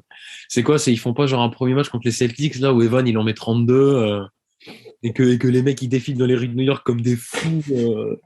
Ouais, on va aller chercher la finale NBA, Nick Sarbach, je sais pas quoi. Franchement, en vrai, honnêtement, j'ai mal pour eux. Hein. Non, parce que sur le papier, c'était magnifique ce qu'ils avaient fait. Sur le papier, tu signes Evan Fournier qui est un arrière. Faut se calmer avec Evan. Hein. Je pense qu'on est français, mais honnêtement, tu penses vraiment qu'il a une cote aussi élevée en NBA. Toi, t'es supporter des Knicks, t'es américain, tu vois Evan Fournier arriver, tu te mets à sortir le drapeau et à penser à la finale. Non, mais ça fait des options à côté de Julius Randle parce qu'au final, c'est ce qui lui avait manqué la saison dernière en playoff. Tu vois, il y avait eu du monde autour de lui, etc. Mais après, c'est vrai que quand lui jouait pas, il y avait rien. Quand tu as un mec qui peut tout faire sur le terrain, qui a un fort score comme ça et qui met globalement chaque saison aux alentours de 19-20 points par match sans croquer à ce point-là et avec des pourcentages plutôt propres, moi je trouve que c'était l'ajout parfait. Surtout qu'en plus, Evan, certes, tu peux lui filer le ballon pour créer, mais en même temps, je pense que de temps en temps, il sait se mettre en retrait et peut-être faire un peu de catch and shoot, etc. Mais je trouve qu'en fait, c'est au niveau du système, ça n'a pas l'air de marcher, quoi. Enfin, je pense que déjà, Julius Randle, il est un peu en train de vampiriser le jeu à vouloir avoir le ballon H24. Faut pas oublier que Derrick Rose est blessé. Et bon, certes, il sort du banc, on pense qu'il a un faible temps de jeu, mais Derrick Rose, sur le terrain et dans le vestiaire, il fait un bien fou. Et c'est ce qui sort depuis qu'il est revenu au Knicks, là, il y a quelques saisons. Même sa relation avec Julius Randle, etc., c'est un vrai truc qui marche. Pour qu'il y ait au moins un truc qui marche dans cette équipe, quoi. Enfin, si on en est à dire que ça marche pas trop parce que Derrick Rose est blessé. Ouais, non, mais en fait, moi, ce que j'allais dire, en fait, là, c'est que, en fait, c'est outre ça, moi, je trouve ça juste incompréhensible, honnêtement. Ok. Non, moi aussi, hein, c'est pour ça que j'ai posé la question. Je me demande comment ça se fait que les Knicks, ils arrivent pas à être performants, quoi. Enfin, mais performants sur l'archi longue durée. Hein. On ne parle même pas de 2-3 exercices, quoi. On parle de. Mais en plus, je sais pas s'ils défendent, c'est si bien que ça. Genre, ils sont au niveau du defensive rating, ça dit quoi, les Knicks? Est-ce qu'ils sont bien ou pas? Parce que bon, ils ont quand même un coach qui est censé être un coach de défense, comme on dit. Et en fait, moi, je veux bien, tu vois, que si les Knicks ça attaque mal, bon, c'est Tom Thibodeau, c'est pas si grave que ça. Au niveau de la conférence, c'est pas mal, quoi, parce que tu vois, ils sont à 105-2 encaissés de moyenne. Je suis en train de regarder. Boston. Ouais, ils sont quatrième de la conf. Ils ont la quatrième défense de la conférence. Ah ouais, mais par contre, en attaque, ils sont à 104 points, quoi. Donc là, pour le coup, c'est horrible. Et en plus, tu joues au Madison Square Garden, t'es obligé de faire des trucs de ouf quand même. Enfin, je suis désolé, mais au bout d'un moment, par contre, j'étais étonné, mais c'est au niveau des contrats. C'est vrai que c'est Julius Randle qui a le plus gros contrat. Et cette année, il a quasiment 22 millions. Et c'est le joueur le plus payé du club. C'est parce que son nouveau contrat, je crois, il kick la saison prochaine. C'est gentiment. Il fait 26, puis 28, puis 30, puis 32. Putain, écoutez, si jamais l'équipe va dans le mur, ils auront une saison et demie pour le trader, quoi. Tant qu'il n'est pas au-dessus des 30 millions encore. Mais c'est vrai que tu vois, c'est typiquement, ils ont que des contrats tradables, quoi, parce que tu prends Evan, il est à 17, tu as Derrick, il est à 13, Alec Burks, 9, Nerlens Noel, 9, Kemba Walker, pareil, il reste 2 saisons, il est à 9, RJ Barrett qui est à 8,5 et qui est à 10, à quasiment 11 la saison suivante. Ah bah, falloir le négocier. T'as Cam Reddish, ils ont de quoi échanger. Hein. La limite, oui, c'est comme tu disais, hein, tu as la moitié de l'équipe contre Westbrook, quoi. Non, mais franchement, et c'est vrai, tu as Julius Randle, Evan Fournier, Derrick Rose pour le contrat de Westbrook. Ouais. Bon, après, voilà. Moi, je préfère Westbrook. Hein. Ah ouais, ce serait tellement clivant. Oh là. Je sais pas l'équipe où elle irait, hein, sûrement nulle part, mais qu'est-ce que ce serait beau. Oh là là. Ouais. Bon, écoute, la transition est toute faite. Je vous propose qu'on tourne la page conférence Est, qu'on passe à la conférence Ouest. On a presque fait 1 heure sur la conférence Est. On va essayer d'être un peu plus court sur la conférence Ouest. D'autant que là, les positions sont quand même un peu plus marquées. Conference Ouest, il y a un peu moins de stress à avoir. Il y a un stress à avoir, c'est sur la position de 8e actuellement, parce que les deux équipes de LA sont coude à coude. Mais sinon, commençons par César. César, actuellement, c'est les Suns. Bon, les Suns, ils sont quand même à 80% de victoire. On est sur du 42-10. Ils écrasent tout le monde. Oui. avec une traction arrière All-Star où t'as absolument rien à dire. Les deux sont sélectionnés en remplaçant parce que c'est vrai que sur les titulaires, il y a pas grand chose à dire non plus. C'est compliqué d'aller les chercher. Ouais, donc tu pourrais même au niveau des pivots, t'aurais même pu avoir un troisième, ça aurait pas été déconnant non plus, mais bon, il y a quand même du joueur et il y a du All-Star à distribuer sur les autres équipes, même ceux qui sont très très loin. Je pense que même Lillard pas blessé. Alors est-ce que Portland est 11e, ça c'est autre chose. Bon. Mais bon, quand on voit les votes, j'ai gardé les trucs. Si on parle du All-Star tout à l'heure, il y a quand même des votes qui sont aussi bien des fans. Bon, les fans, ça reste des fans. On en est aussi. On a nos marottes, nos joueurs préférés qu'on veut voir un petit peu plus haut, même si ils ont rien à faire dans ce style de match et de rencontre. Donc oui, Phoenix à leur place, ça joue bien. Ils sont sur la continuité de la saison passée en tant que finalistes. Ils remettent la barre un petit peu plus haut. Et au niveau des blessures, a priori, j'ai pas regardé, mais ils sont assez épargnés cette saison, quoi. Ouais. Je suis quand même clairement épaté par CP3. Je m'attendais pas à qu'il continue à performer aussi longtemps. Justement, on parlait des Knicks qui n'arrivaient pas du tout à performer sur une longue durée. Chris Paul, en vrai, je pense que tu partages mon avis, Tony, mais c'est énorme, quoi. C'est énorme. Oui. Mais en plus, après, le truc, c'est que Chris Paul, il a un jeu qui fait que ça peut durer dans le temps. Le seul souci qu'il y avait sur Chris Paul qu'on avait eu, c'est quand il se pète et qu'il rate la moitié de la saison, comment on fait? Donc, moi, j'avoue que honnêtement, tu vois, après la belle saison qu'ils font et les finales et tout, j'avais un peu peur de voir, genre, bon, est-ce qu'il tient sur ses deux jambes pendant toute la saison? Ou est-ce que du coup, il va nous faire le coup de, la belle saison avec les Rockets, là où ils sont en train de sortir les Warriors et ils se pètent, et en fait, la saison d'après, ils jouent limite un match sur 3, puis ils le virent à OKC, tu vois, en échange de Westbrook. Donc, c'est vrai que moi, j'ai jamais eu de doute sur ce mec-là. La capacité de Chris Paul à bien jouer, et en fait, elle est là. Il faut juste qu'il soit capable d'être là au coup de sifflet, au coup d'envoi. Et le truc, c'est que Chris Paul, je crois que il y a 5 ou 6 joueurs qui ont été dans le 5 de départ depuis le début de la saison, et il en fait partie.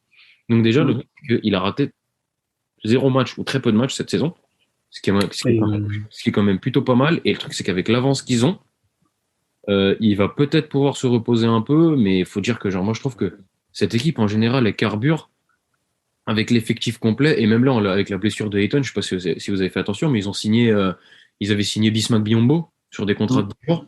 Le mec, il tourne en 15-10 sur ces matchs-là. Et du coup, ils lui ont filé un contrat pour finir la saison, alors que le mec, il était dans les égouts de la NBA, complètement oublié parce qu'Orlando lui avait filé un contrat de fou à 20 millions la saison. Et non, franchement... l'histoire de Bismack, elle est belle. L'histoire des Suns, elle est magnifique pour l'instant. Et franchement, on parle de la trade deadline. S'ils peuvent aller chercher Tadeusz Young aux Spurs, bon courage après pour les jeux en playoff. Moi d'ailleurs, là, si on veut parler un peu des trades qui peuvent arriver. On va faire les pronos. On va faire des pronos, Tony. T'inquiète. Il y aura évidemment cette page prono où tu pourras nous réserver ça marche. Ton favori pour le titre. Les Suns, ils sont champions de conférence l'année dernière, c'est ça? Ouais. Okay. Donc ça veut dire qu'il quand même il y a une continuité, quoi. C'est pas non plus ça sort pas de la cuisse de Jupiter que qu'il soit à ce niveau-là et dans cette conférence qui est quand même assez particulière. Une belle histoire quand même qui s'est passée entre notre premier épisode et aujourd'hui, c'est le retour de Klay Thompson aux Warriors, à moins que Derrick t'ait un mot à rajouter sur les Suns. Ils finissent deuxième l'année dernière. Je crois qu'ils finissent derrière les Utah. C'est Utah qui est derrière Utah. C'est Utah qui finit en saison régulière. Mais ils sont sur un 51-21, ce qui était c'était quand même plus qu'honnête. Mais de toute façon, s'ils arrivent à se renforcer, se ramener une petite pièce supplémentaire, notamment sur de la sortie de banc pour assurer la seconde unit, ça devient totalement injouable. Après, voir comment les autres vont pouvoir se renforcer, notamment du côté d'Utah, parce que là c'est pareil, ils essayaient déjà de refourguer les gens, mais je pense qu'on en parlera juste après. Mais oui, pour l'instant c'est très très fort avec un Chris Paul qui fait ses 52 matchs sur 52, avec Mikal Bridges, tous les deux ils ont disputé tous les matchs, et Cameron Johnson qui est à 49, donc des joueurs qui sont assez présents, et le Bismack là, qui est sur un 10 points, 7 rebonds de moyenne sur ces matchs depuis qu'il est arrivé, quoi. Yes. Mais c'est vrai qu'il y a eu des choses. Tu vois, typiquement tout à l'heure on a parlé des Bucks. Ils avaient signé Marcus Cousins, et finalement il avait fait un petit peu le taf. Il avait réussi à faire des petites choses. Il avait été coupé, et il y a des gens assez intelligents qui l'ont récupéré, et de Marcus, il fait le taf là. Quand est-ce que je l'ai vu jouer? C'est hier. Il n'a pas été récupéré. Il a été récupéré à demi-heure. C'est ça. Ok. Donc du coup, je disais avant que Derrick fasse sa parenthèse sur les Suns, etc. Retour de Klay Thompson quand même qui nous avait manqué, qui n'avait pas forcément manqué à ses adversaires, parce que là, malheureusement, il est revenu et on peut constater qu'il a rapidement retrouvé ses marques. On a essayé, on a retrouvé la paire de shooters complètement malades des Warriors. Voilà, donc ils sont sur 8 victoires d'affilée là. Comment ça va être gérable pour les playoffs? Parce que là, je pense que pour la conférence, c'est un peu fini. Ils finiront soit premier, soit deuxième. Mais pour les playoffs, aujourd'hui, on affronte les Warriors. S'il n'y a pas de blessure, c'est quoi le plan de jeu en fait? Écoute, le plan de jeu, c'est moi franchement, je suis à deux doigts de te dire, c'est le même plan de jeu qu'ils ont fait quand ils ont gagné en 2015, sauf qu'à la place de Harrison Barnes, c'était Andrew Wiggins, quoi. Oui, c'est ça, parce que j'ai parlé de Klay Thompson et Curry, mais Wiggins, et on en parlera All-Star si on a le temps, mais All-Star titulaire quand même. Donc là, en début d'émission, je ne le nommerai pas, mais on nous a dit qu'il n'y avait pas de surprise. Bon, on peut raisonnablement penser que Wiggins en constitue une quand même. Ouais. Après, on est habitué avec les fans de Golden State après il y avait eu il y a tous les ans des pushs comme ça qui sont faits par les fans. Il y a quelques temps, il y avait Caruso qui avait été pushé et qui était assez haut dans les votes, mais bon, pas assez quand même pour atteindre le niveau des titulaires. À l'époque, Zaza Pachulia aussi, qui avait tout un pays avait voté pour lui, mais finalement, avec le note des journalistes et des joueurs, il était retourné très très loin. Là, Andrew, il réussit à passer, et en fait, ça se jouait entre lui et Draymond Green. Ça se joue vraiment à pas grand chose, parce que j'avais regardé, t'as un score pondéré, il finit à 4,25 et Draymond Green il a 4,75 quoi. Ouais. Donc il finit devant. Ok. Bon, les Warriors, bon, là, c'est bon, quoi. On peut dire que ils sont sur l'autoroute des playoffs. Est-ce que tu as une remarque assez rapide, Tony, sur les Golden State? Bah, en fait, faut juste qu'ils s'occupent de réintégrer Klay Thompson tranquillement et juste de se maintenir dans le top 2, quoi. Je pense que même eux finir premier, tu vois, ils s'en foutent. Ils veulent aller en playoff faire un premier tour. Et l'objectif, c'est d'arriver en forme et en bonne santé pour les playoffs, d'avoir Klay Thompson qui est réintégré. Et peut-être après, peut-être régler ce truc de pivot là. Est-ce que tu gardes James Wiseman ou est-ce que tu tentes d'aller chercher Miles Turner? Parce que James Wiseman, il commence à se faire attendre là. Et en fait, les Warriors, bon, ils veulent développer des joueurs. Ils ont l'autre rookie là, je me souviens plus comment il s'appelle. Bref, ils ont un rookie là qui est dans le profil, qui leur fait super du bien en sortie de banc. Je me souviens pas de son nom, c'est horrible. Et du coup, non, moi je pense que là, ouais, la première préoccupation, c'est vraiment que Klay Thompson. Jordan Poole. Non, Jordan Poole, il fait le taf qu'il faut. C'est le mec qu'ils ont drafté cette année, mais c'est ouf comment il me revient pas en tête. Alors que le mec, je lisais un truc sur lui hier ou avant-hier là. Ah oui, Jonathan Kuminga. Voilà. Jonathan Kuminga qui fait du bon taf, donc lui, il est en train de bien suivre le truc et de capter ce qu'il a à faire dans l'équipe. Et en fait, il faut juste que Klay Thompson arrive en forme, quoi. C'est vraiment lui qui importe. Après, bon, le mec, sur sa première action, il vient nous lâcher un énorme dunk. Donc, je pense que s'il a pris son temps pour revenir, c'est justement pour être sûr de récupérer à 200%. Donc, ouais, non, c'est comme tu as dit tout à l'heure, hein, autoroute playoff et objectif bonne santé pour aller chercher le titre parce que c'est vraiment leur but. Yes. Troisième, là, il y a un peu la belle histoire aussi de la saison. Il y en a pas mal, hein, en fait, de belles histoires, mais les Grizzlies avec, écoute, Derek, est-ce que tu peux nous parler de cette pépite, Ja? Ja qui est sélectionné pour son premier All-Star et qui est même dans. Alors, au début de la saison, beaucoup étaient dans la discussion sur où il pouvait peut-être parler pour être parmi les meilleurs meneurs. Bon là c'est même plus discutable. Finalement, il est parmi les meilleurs. Le mec est même sélectionné titulaire All-Star à côté d'un certain Stephen Curry. Donc devant des Chris Paul, devant des Devin Booker, devant des Luka Doncic. Après, là, il est devenu sur la saison quand même presque le légérie de la NBA. Je trouve que, c'est presque, c'est pas une surprise. Dans tous les cas, je pense que la NBA l'aurait foutu sur le parquet du All-Star Game en titulaire obligatoirement. On a vu là sur les 2 mois des actions de sa part. C'est le bloc, c'est insane. Le bloc, il est complètement insane, exactement. C'est incroyable. Il faut revoir la vidéo 30 fois pour se dire humainement comment c'est possible. Non, mais c'est pas possible ce mec-là. Mais en plus, en vrai, t'as raison sur cette histoire d'égérie et tout. Ça veut dire que maintenant, c'est devenu hype de porter un maillot des Grizzlies avec écrit Ja Morant derrière, quoi. Alors qu'avant, c'était la franchise des cachais, quoi. Tu mettais les Lakers par-dessus. Mais c'est ça, mais tu sais, c'était un peu genre, c'est peut-être vulgaire, mais genre, tu sais, la franchise des éboueurs, quoi, les mecs qui défendent dur et dont on se fout complet. Le truc, c'est qu'il est en train, lui tout seul.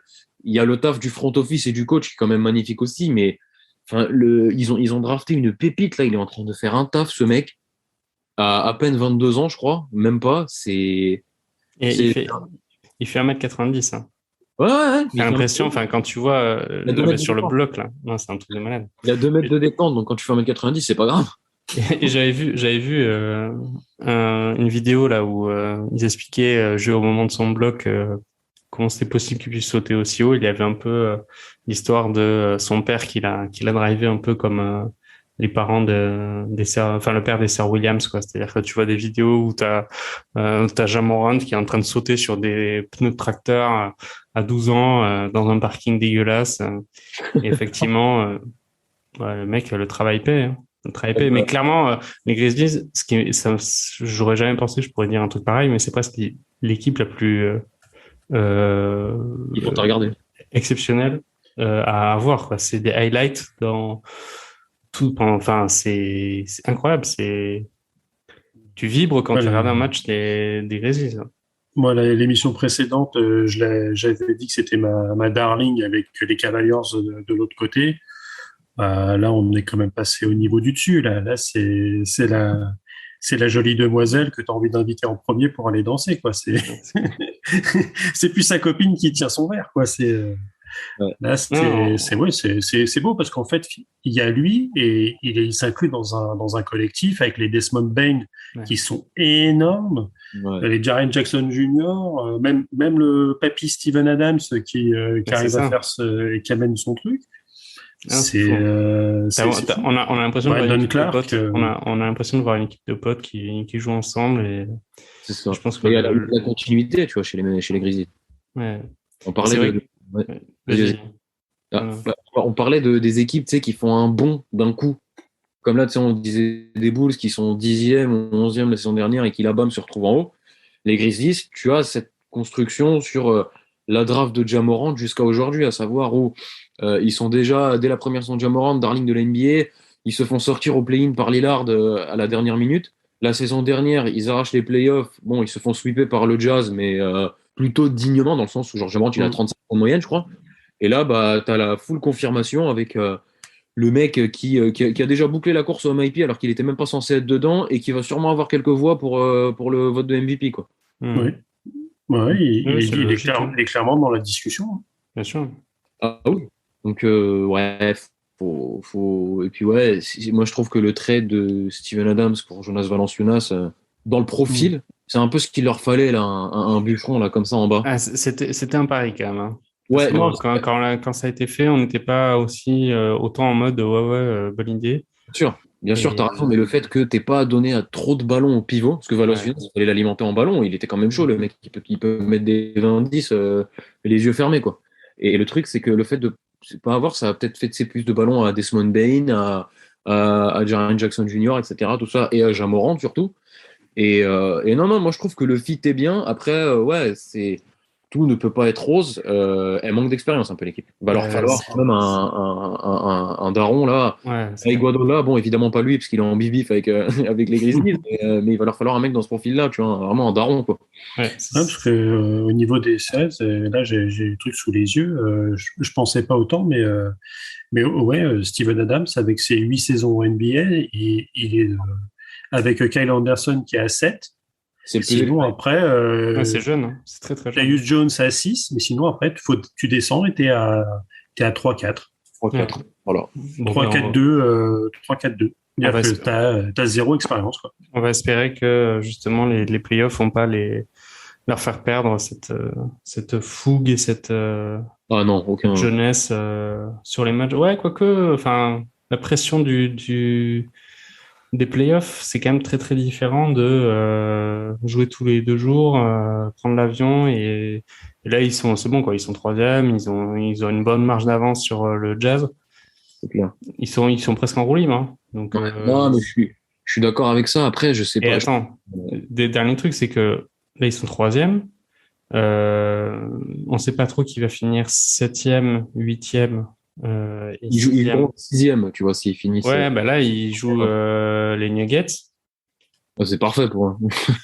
Bah, je sais pas si c'est parfait, parce que Jokic, moi, je suis pas comme toi, je pense qu'il peut faire très très peur et porter son équipe.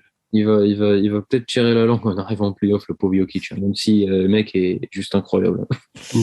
Bon, ok. Bon, bah, du coup, le coup de cœur clair pour tout le monde, c'est quand même les Grizzlies pour l'instant. Une parenthèse qu'on est obligé de faire sur notre MVP français, évidemment, Rudy. Rudy qui est donc sélectionné pour la 3e fois au All-Star Game. Et le Jazz qui est 4e, donc je dirais à sa place. Un peu décevant peut-être, mais au final, quand on voit ce qui se passe devant et ce qu'ils font eux, ils sont 60% de victoire. Ça reste logique. Vous en pensez quoi?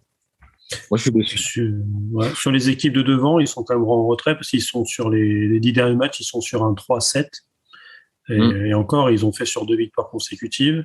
Et on voit clairement que cette équipe n'est pas la même quand elle a son arme de dissuasion massive qui n'est pas là. Parce que à un moment, c'était dans un NBA Extra et montrait les stats, dire Rudy là, Rudy pas là, t'inverses la tendance, quoi. Il est pas là, tu gagnes 25% des matchs, il est là, t'en gagnes 75%, quoi. Ouais, mais moi je trouve que c'est trop, c'est pas normal ok, il fait clairement, c'est un mec qui est défenseur de l'année, je sais pas combien de fois, hein, c'est incroyable. Mais en fait, il y a ce truc avec Utah où je trouve que vu que Rudy est là, plus besoin de défendre, quoi.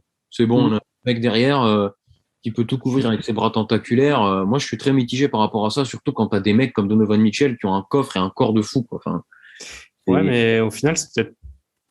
Enfin, on verra par la suite, mais moi je trouve que c'est plutôt un mal pour un bien quand tu sais que tu as le patron qui est de retour. Alors effectivement, il faut de la rigueur défensive, mais on voit bien qu'ils sont complètement déboussolés quand Rudy est pas là. Clairement, il est absent, et là on se rend compte qu'ils n'arrivent pas à mettre un pied devant l'autre et à gagner des matchs. Même si, ça, c'est pas plus mal, je trouve que ça leur exonère un peu de taf défensif d'avoir une machine de guerre sous le panneau, sous la raquette, quoi.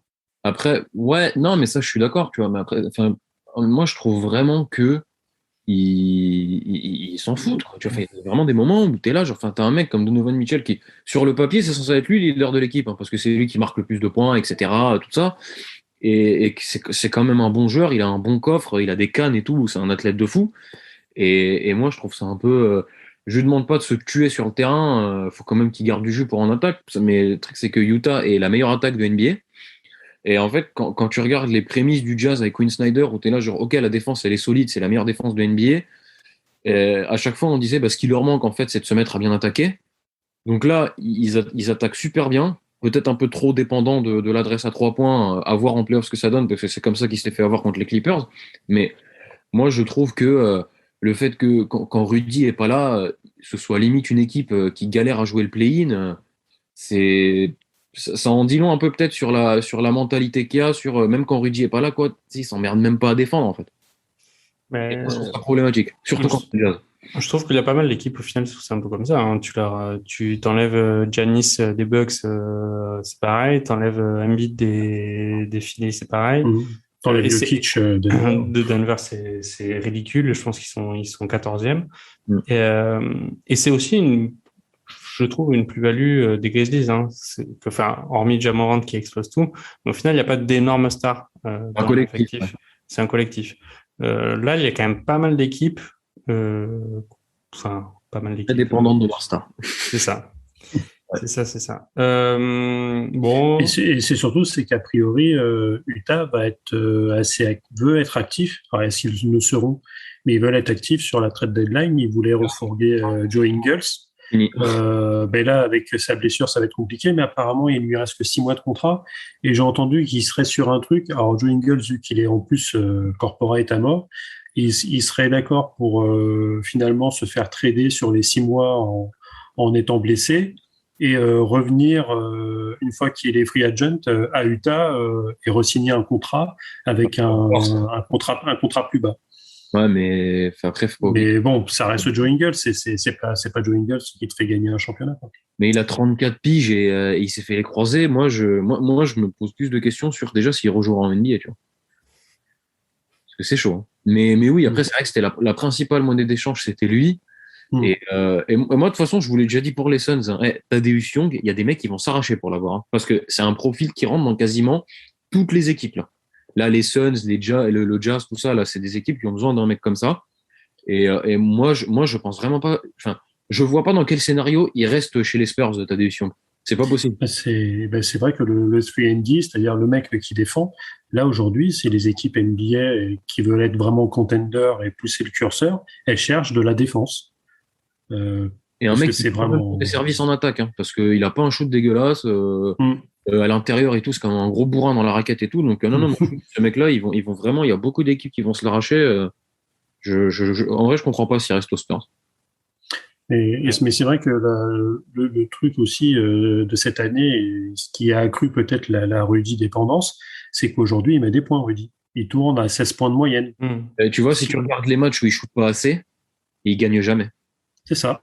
T'as des matchs où ils peuvent lui donner le ballon genre 1000 fois plus et le mec, il lui donne pas le ballon, quoi. Genre, souvent, il est tout seul dans la raquette, il le regarde même pas. Ils vont aller chercher un mec qui est défendu par 2 gars à 3 points sous prétexte qu'il s'est shooté, quoi. Enfin, moi, c'est ça que je parlais quand je dis l'adresse à 3 points. C'est vrai que quand ça va se resserrer en playoff, je dis pas non plus qu'il va tourner à 25 points, Rudy, hein, mais pour moi, genre, il doit avoir le ballon plus que ça, mais après, c'est. Ouais, je pense qu'il va l'avoir.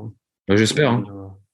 Mais en tout cas, son absence, tu vois, son absence, je termine juste là-dessus, son absence lui a servi comme argument de force dans la course au défenseur de l'année. C'est quand même fou, ça. Parce que Draymond Green, il est absent, c'est fini pour lui, il le gagnera pas. Alors que Rudy, grâce à son absence, va peut-être le choper encore une fois, tu vois. Franchement, qui peut lui barrer la route? Je sais, les journalistes, parce que c'est des rageux. Et parce que le mec. Ok, on ouvre la page French bashing en NBA, ça. Avec la petite parenthèse merguez du foutage de gueule de Draymond Green, justement, sur Rudy, qui est revenu une énième fois sur un épisode d'il y a 4 ans, je crois, où Rudy avait craqué en conférence de presse quand il avait appris sa non-sélection au All-Star. Et effectivement, par rapport à l'image que les Américains veulent avoir de leur star, voir quelqu'un qui craque au micro, pas par joie, mais au contraire par tristesse, les a apparemment lourdement marqués. Et Rudy a du mal à se dépêtrer un peu de cette image-là de petite victime émotionnelle. Je tiens quand même aussi à dire que Rudy, malgré tout, a aussi l'image qui traîne de l'histoire du Covid, où ça a été le grand premier à être porte-parole des joueurs en disant il se passe rien, le Covid c'est de la merde, regardez, je fais des super blagues. Ouais. Et c'est au final le joueur numéro 1, le patient zéro, qui a fait arrêter la NBA. Donc effectivement, il se traîne tout ça. Et ça explique aussi en partie le faible nombre de voix qu'il a pour le vote All-Star. Enfin, il sera jamais titulaire au All-Star, hein, faut être honnête. Tu vois, après, franchement, moi, je trouve que, sincèrement, t'as peut-être raison, mais déjà, je trouve qu'en général, en France, il est même pas soutenu tant que ça, parce qu'on parle des Américains, même ici, hein, ils peuvent pas, le public français ne peut pas le blairer tant que ça. Et moi, honnêtement, je ne comprends pas pourquoi. Après, oui, cette histoire d'arrogance, dès qu'on voit un truc arrogant en France, on dit oh, putain, il se la pète trop, mais le mec, il a travaillé comme pardonnez-moi l'expression, il a bossé comme un clébard pour arriver en NBA et ensuite pour devenir un des meilleurs défenseurs intérieurs de l'histoire, et j'ai même pas peur de le dire. C'est un futur Hall of Famer.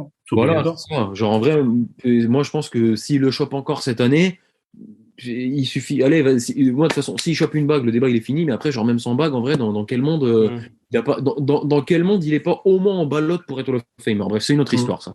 Mais je trouve que c'est vrai que genre aux États-Unis déjà ils en font un bouc émissaire là, le Shaq, Draymond Green, tout le monde lui tombe dessus, mais de toute façon bon, Draymond Green c'est un rageux et les vieux c'est des rageux aussi, hein, on les a vus avec Pippen, Shaquille O'Neal, tout ça, ils passent tout leur temps à cracher sur la NBA d'aujourd'hui. Et mais c'est vrai que on parle beaucoup des States, mais moi j'ai un vrai problème avec la grosse communauté française NBA qui pareil, enfin, il crache dessus à longueur de journée alors que le mec c'est quand même incroyable ce qu'il fait. Écoute, moi, je suis pas dans les tuyaux peut-être de la communauté française par rapport à la NBA, mais il est pas assez. En fait, c'est que Rudy, il est anachronique dans cette NBA. Rudy, je pense que dans les années 80, c'est le mec, il est All-Star sélectionné en première position. Ouais, je suis entièrement d'accord. Aujourd'hui, c'est vrai que ce qui veut être véhiculé, c'est le côté fun, c'est du Ja Morant, c'est des trucs comme ça. C'est des gars qui tirent du parking. Il lâche des gros tomards. Du logo, voilà. Quand il dunk, j'aimerais pas être à la place du panier. Hein. Ah oui, non, mais moi non plus. Hein. Mais je suis d'accord. Enfin, il est même typiquement tes coachs pour All-Star.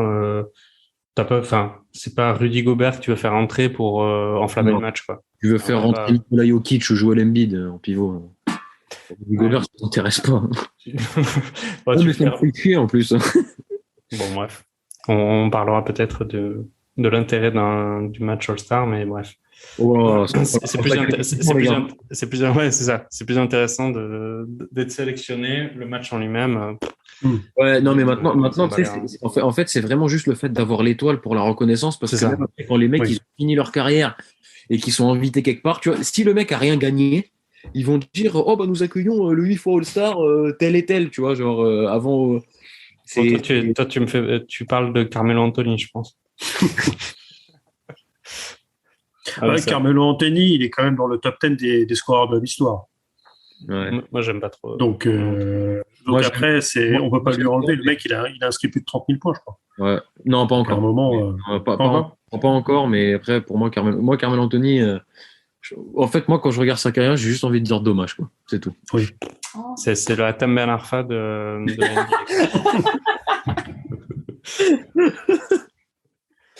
Oh là là, putain. Ok, bah, du coup, on finit sur les Jazz. On va essayer d'aller un peu vite pour le déroulé de cette conférence Ouest. J'ai envie d'insister. Bon, on a un peu parlé rapidos de Jokic. Je vous propose de passer de Charles-Antoine Ville avec les Timberwolves Charles-Antoine, hein, c'est un joueur formidable comme ça. Qui fait le taf et qui est très très complet comme joueur. Moi j'aime beaucoup. Moi j'aime bien.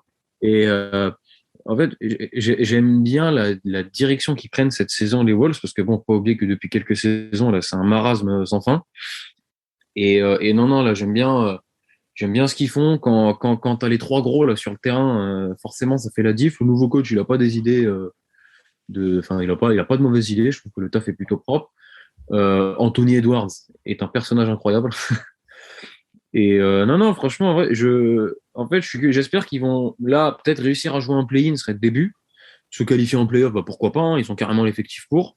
Et ouais, essayer de construire, etc. Et peut-être même se renforcer à la deadline en tradant Malik Beasley ou un truc comme ça, voir un peu ce qu'ils font. En fait, faut être patient avec cette équipe et espérer que le front office fera les bons choix et les bons moves. T'as beaucoup d'ambition sur la deadline quand même, Tony. J'ai l'impression qu'à peu près sur toutes les équipes, tu te dis peut-être qu'ils vont se renforcer sur la deadline. Parce qu'on parle d'équipes qui vont en play-off à 100% ou qui veulent jouer les play-offs. Et à ce moment-là, tu vois, c'est des équipes qui veulent pas aller chercher des pics de draft pour ensuite. Ouais. Donc, quand tu as des joueurs qui gagnent entre 10 et 20 millions, c'est des assets plutôt échangeables facilement, entre guillemets, pour aller chercher des mecs qui, rapport à leur rôle, peuvent te renforcer de meilleure manière que le mec que tu as actuellement, quoi. Et pour peu qu'il soit en dernière année de contrat, là, c'est... Ouais, voilà. Yes. Mais c'est vrai qu'on n'en avait pas parlé tout à l'heure. Une des personnes qu'on verra sûrement agiter, qui sera peut-être échangée contre 3 Twix et des seconds tours de draft, c'était Dennis Schroeder. Mais pour le coup, lui, sa trajectoire, il quitte les Lakers parce qu'ils veulent pas lui filer 100 millions de dollars sur 4 ans. Il signe une année pour 5 millions à Boston et il va être il va être transféré pour 2 seconds tours de draft. Ouais. C'est vrai que c'est. Après, il fait le taf à Boston. Hein. Il fait partie des rares qui font le taf quand même. Hein. Mais c'est vrai que hors de contrat, il aurait peut-être dû prendre les 80 millions que les Lakers lui avaient proposés. Et surtout, c'est que tu vois, typiquement, c'est le genre de mec à 5 millions de contrat, il peut faire énormément de bien sur une seconde unit en sortie de banc, c'est plaisir, quoi. Ah, bien sûr. Ouais, bon, je vais faire un peu une caricature, mais pour aller vite, Doncic aux Mavericks, je vais mettre un nom pour équipe et comme ça on va peut-être aller plus vite. Ils sont 5e quand même les Mavericks. Je les voyais peut-être pas aussi haut au final. Je trouve parce qu'ils font une bonne série. Ouais. Mais sinon, c'est vrai que c'était quand même pas terrible. C'était pas terrible. Il y a 2 mois, c'était pas terrible. Et ça correspond au retour aux affaires de Doncic parce qu'il fait un très mauvais début de saison. Là, il revient bien quand même. Hein. Là, le monsieur. Là aussi, quand on parle d'une star dans l'équipe, parce que c'est pas Porzingis qui va prendre le flambeau. Non, mais après l'autre, c'est un prodige générationnel. Et il est déjà à 44 triple-double à 22 ans. Ah, c'est dingue.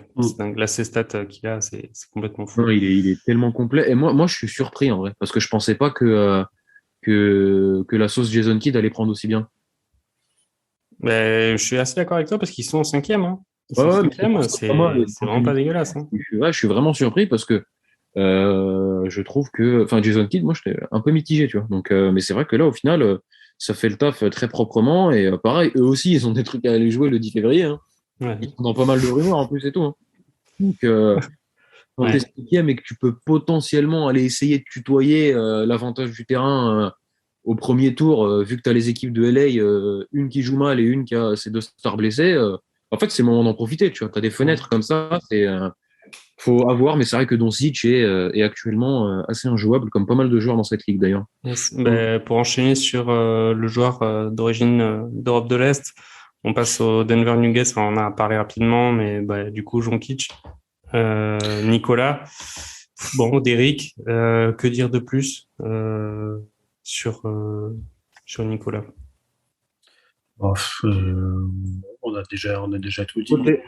C'est juste monstrueux. Moi, je pense qu'il peut faire quelque chose. Doncic qui était en 26-9-9. Lui, ouais, il est en 26 14-8. Quasiment 14 et 8 quoi. Ouais, non, c'est juste monstrueux. Après, il se traîne un petit peu de faux lents, etc. Mais il est capable de faire des moves. Ah ouais. C'est sûr que il a une technique. Gobert est peut-être le meilleur défenseur mais au niveau des pivots, il est beaucoup plus complet que. Il fait les efforts en défense que Rudy. Et enfin, de toute façon, tu vois, hein, c'est Jokic. Il a quasiment fait tous les matchs, hein, parce qu'il en a fait 47.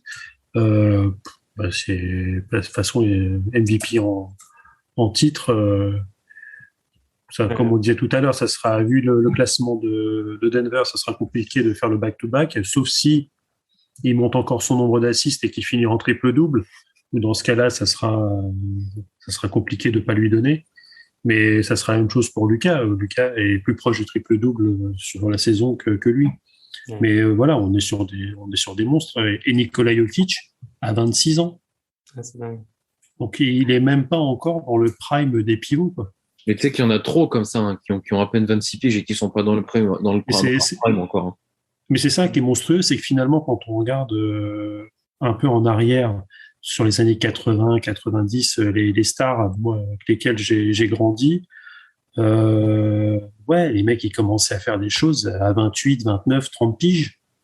Là, tu prends les Ja Morant, tu prends le Luka Doncic, 22 ans. Enfin, même gagné. Genre pareil, 26 piges, quoi. Enfin, bref, c'est un délire. Yes. Bon, on va ouvrir, on va dire peut-être la dernière grosse page de notre débrief du classement avec la bataille qu'il y a entre les deux équipes de Los Angeles. On a le retour du patron, enfin du King, qui fait du bien quand même si la saison ressemble à une grosse merguez de la part pour les Lakers, mais je vais laisser Tony en parler. Mais du coup, pour l'instant, ils sont 9e, les Lakers. Et donc, c'est les Clippers qui occupent la 8e place. Ça se joue à rien, il y a une victoire d'écart, donc autant dire que c'est absolument pas définitif. Bon, Tony, comment tu sens tes poulains, là? Comment je les sens? Écoute, franchement, je mise beaucoup d'espoir, parce que de toute façon, il me reste pas grand-chose, sur le retour d'Anthony Davis, qui a l'air d'être revenu en forme, rapport à son début de saison et la fin de saison dernière où il était vraiment dégueulasse. Mais je suis mitigé. En fait, je sais même pas si ça. Pour moi, il devrait bouger à la trade deadline. C'est ce qu'ils devraient faire, pas ce qu'ils vont faire. Parce que moi, je pense pas qu'ils vont bouger, parce que le franchise player / GM LeBron James doit donner son accord et du coup, moi, je les vois pas trade Westbrook. De toute façon, il y a personne qui le prendra. Ça, c'est un débat. Mais du coup, non, je pense qu'ils vont devoir juste garder cet effectif-là. Et honnêtement, non, moi, je mise beaucoup sur le retour d'Anthony Davis parce que pour moi, en fait, tout part de lui. Parce que LeBron a 37 ans, il est en train de nous faire des chiffres de fou. Mais bon, comme je l'ai dit, monsieur a 37 ans, hein, pas 22, même si on dirait qu'il en a 22. Et va falloir peut-être y aller mollo avec lui, quoi, parce que LeBron, en ses 3 ans aux Lakers, il a raté plus de matchs que sur la totalité de sa carrière, je crois. Donc, il vieillit, donc faire attention. Et il faut que Davis, il nous lâche là une demi-saison de potentiel MVP, quoi. Je m'en fous. Moi, je veux du 28-13 et des contres, quoi. Ouais, Derrick, Bon, il y a Anthony Davis. Le problème, c'est qu'il est quand même, c'est un joueur assez fragile. Et c'est un peu, je pense, moi j'ai l'impression comme ça que les Lakers c'est un peu aux antipodes des Grizzlies, quoi. C'est-à-dire que les Grizzlies, c'est une équipe collective. Tu sens que les mecs sont contents de jouer entre eux.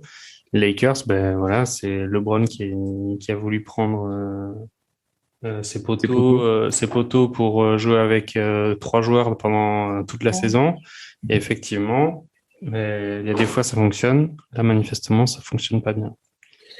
C'est sûr que cet effectif-là, si tu le prends à NBA 2K et que tu es un bon coach et que ça tourne bien, il y a du nom sur le papier, il y a de la sélection All-Star.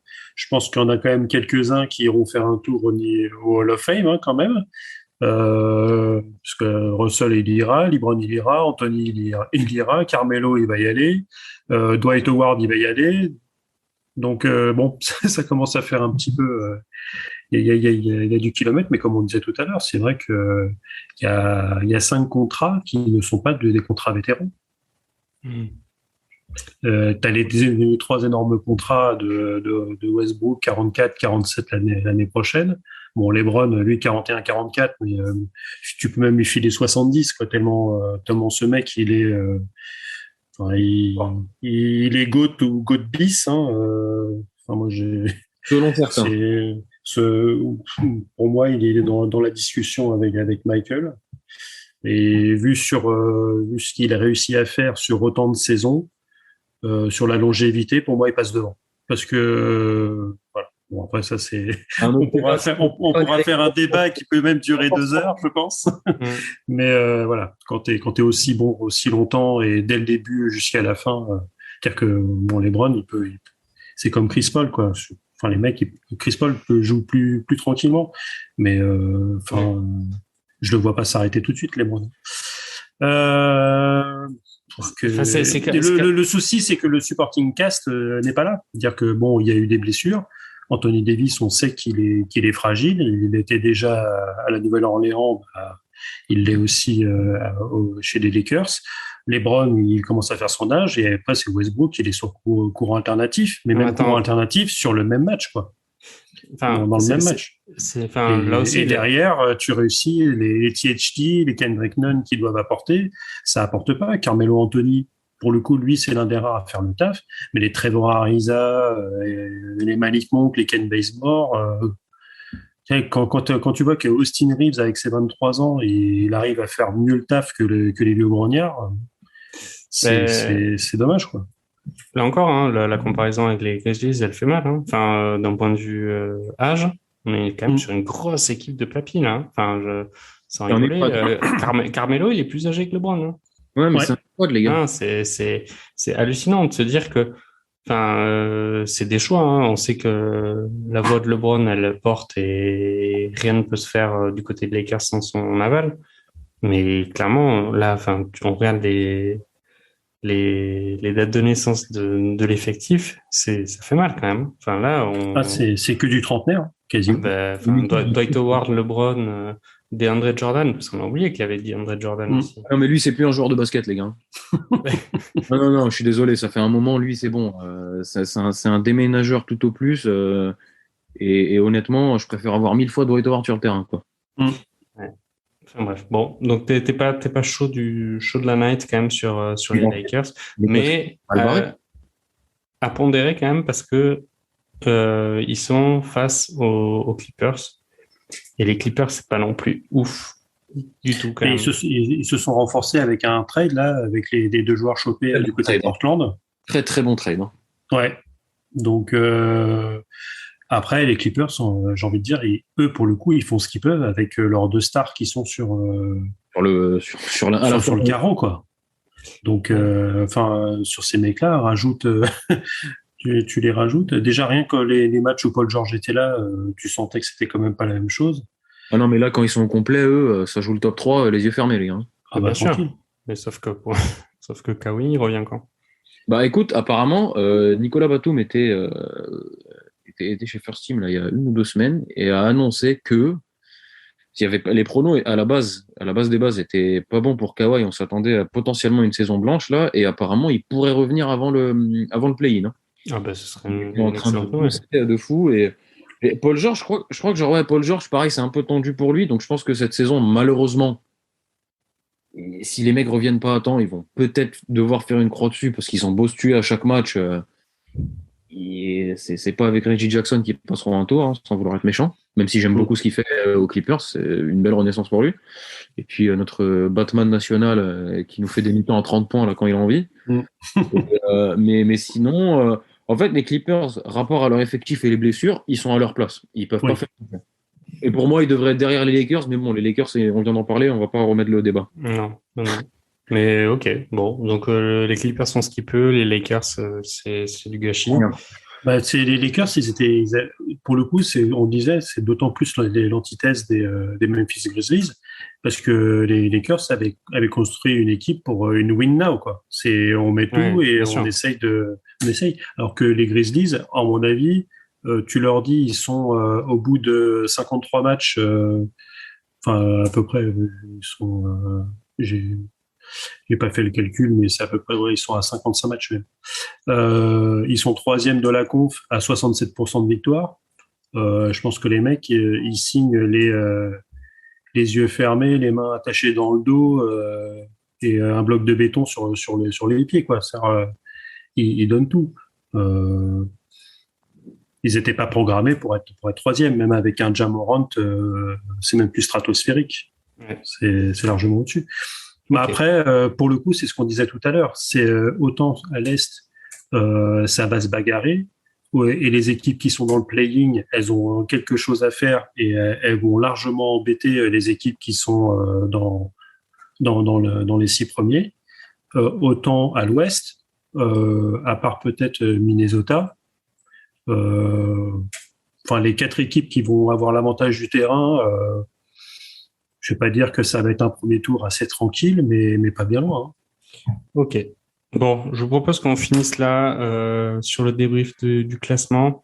Je vous propose également qu'on n'ouvre pas la page All-Star maintenant. Alors le All-Star Game a lieu le 20 février. On fera une émission avant pour faire une émission spéciale All-Star Game si ça vous convient. Et je vous propose juste pour conclure, et pas des moindres, c'est de faire un prono. On aime bien chez Radio Merguez & Co faire des pronostics pour voir quels sont les chroniqueurs qui sont bons sur la merguez. Je vais vous demander simplement quels seront pour vous les champions de conférence et évidemment le champion NBA. Donc Tony, qui va finir champion de conférence à l'Est? Tu vois, la course, elle est ouverte. Moi, à l'Est, je pense que... C'est chaud.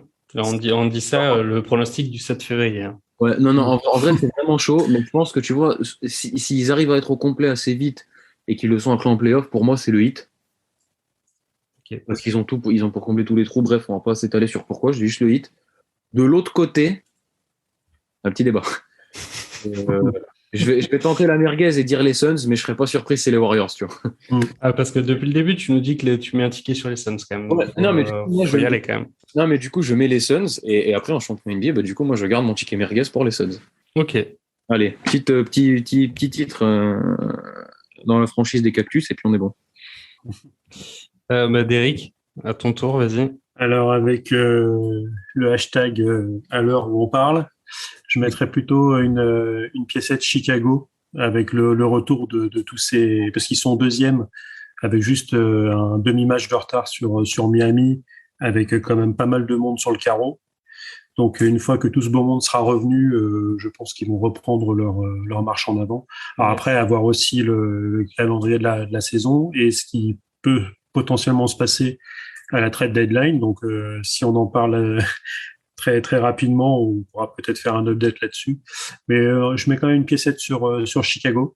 Okay. Et à l'Ouest, c'est pareil. C'est vrai que si pas de blessure, je pense que Phoenix peut quand même garder le lead. Mais avec le retour du second Splash Brother, et Draymond Green absent sur blessure, ça peut quand même. Mais bon, vu qu'ils ont un All-Star titulaire. Okay, donc Derek, tu mets qui? Donc Phoenix. Je reste sur les Suns. Ok. Et en champion NBA cette année? Pour moi, ça sera à l'Ouest, Phoenix. Ok.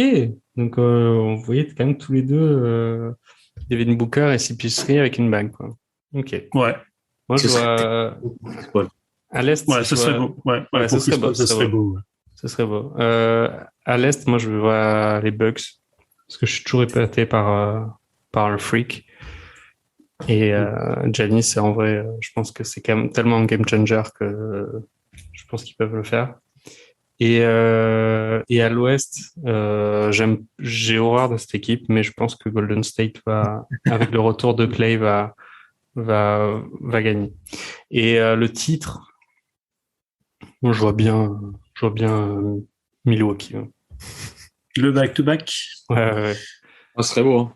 Ah ouais, ce serait beau. Ouais. Mais je trouve qu'ils ont une belle équipe et ils sont portés par un mec qui je pense typiquement c'est l'alien par excellence quoi de la NBA, je pense. Oh bah c'est clair.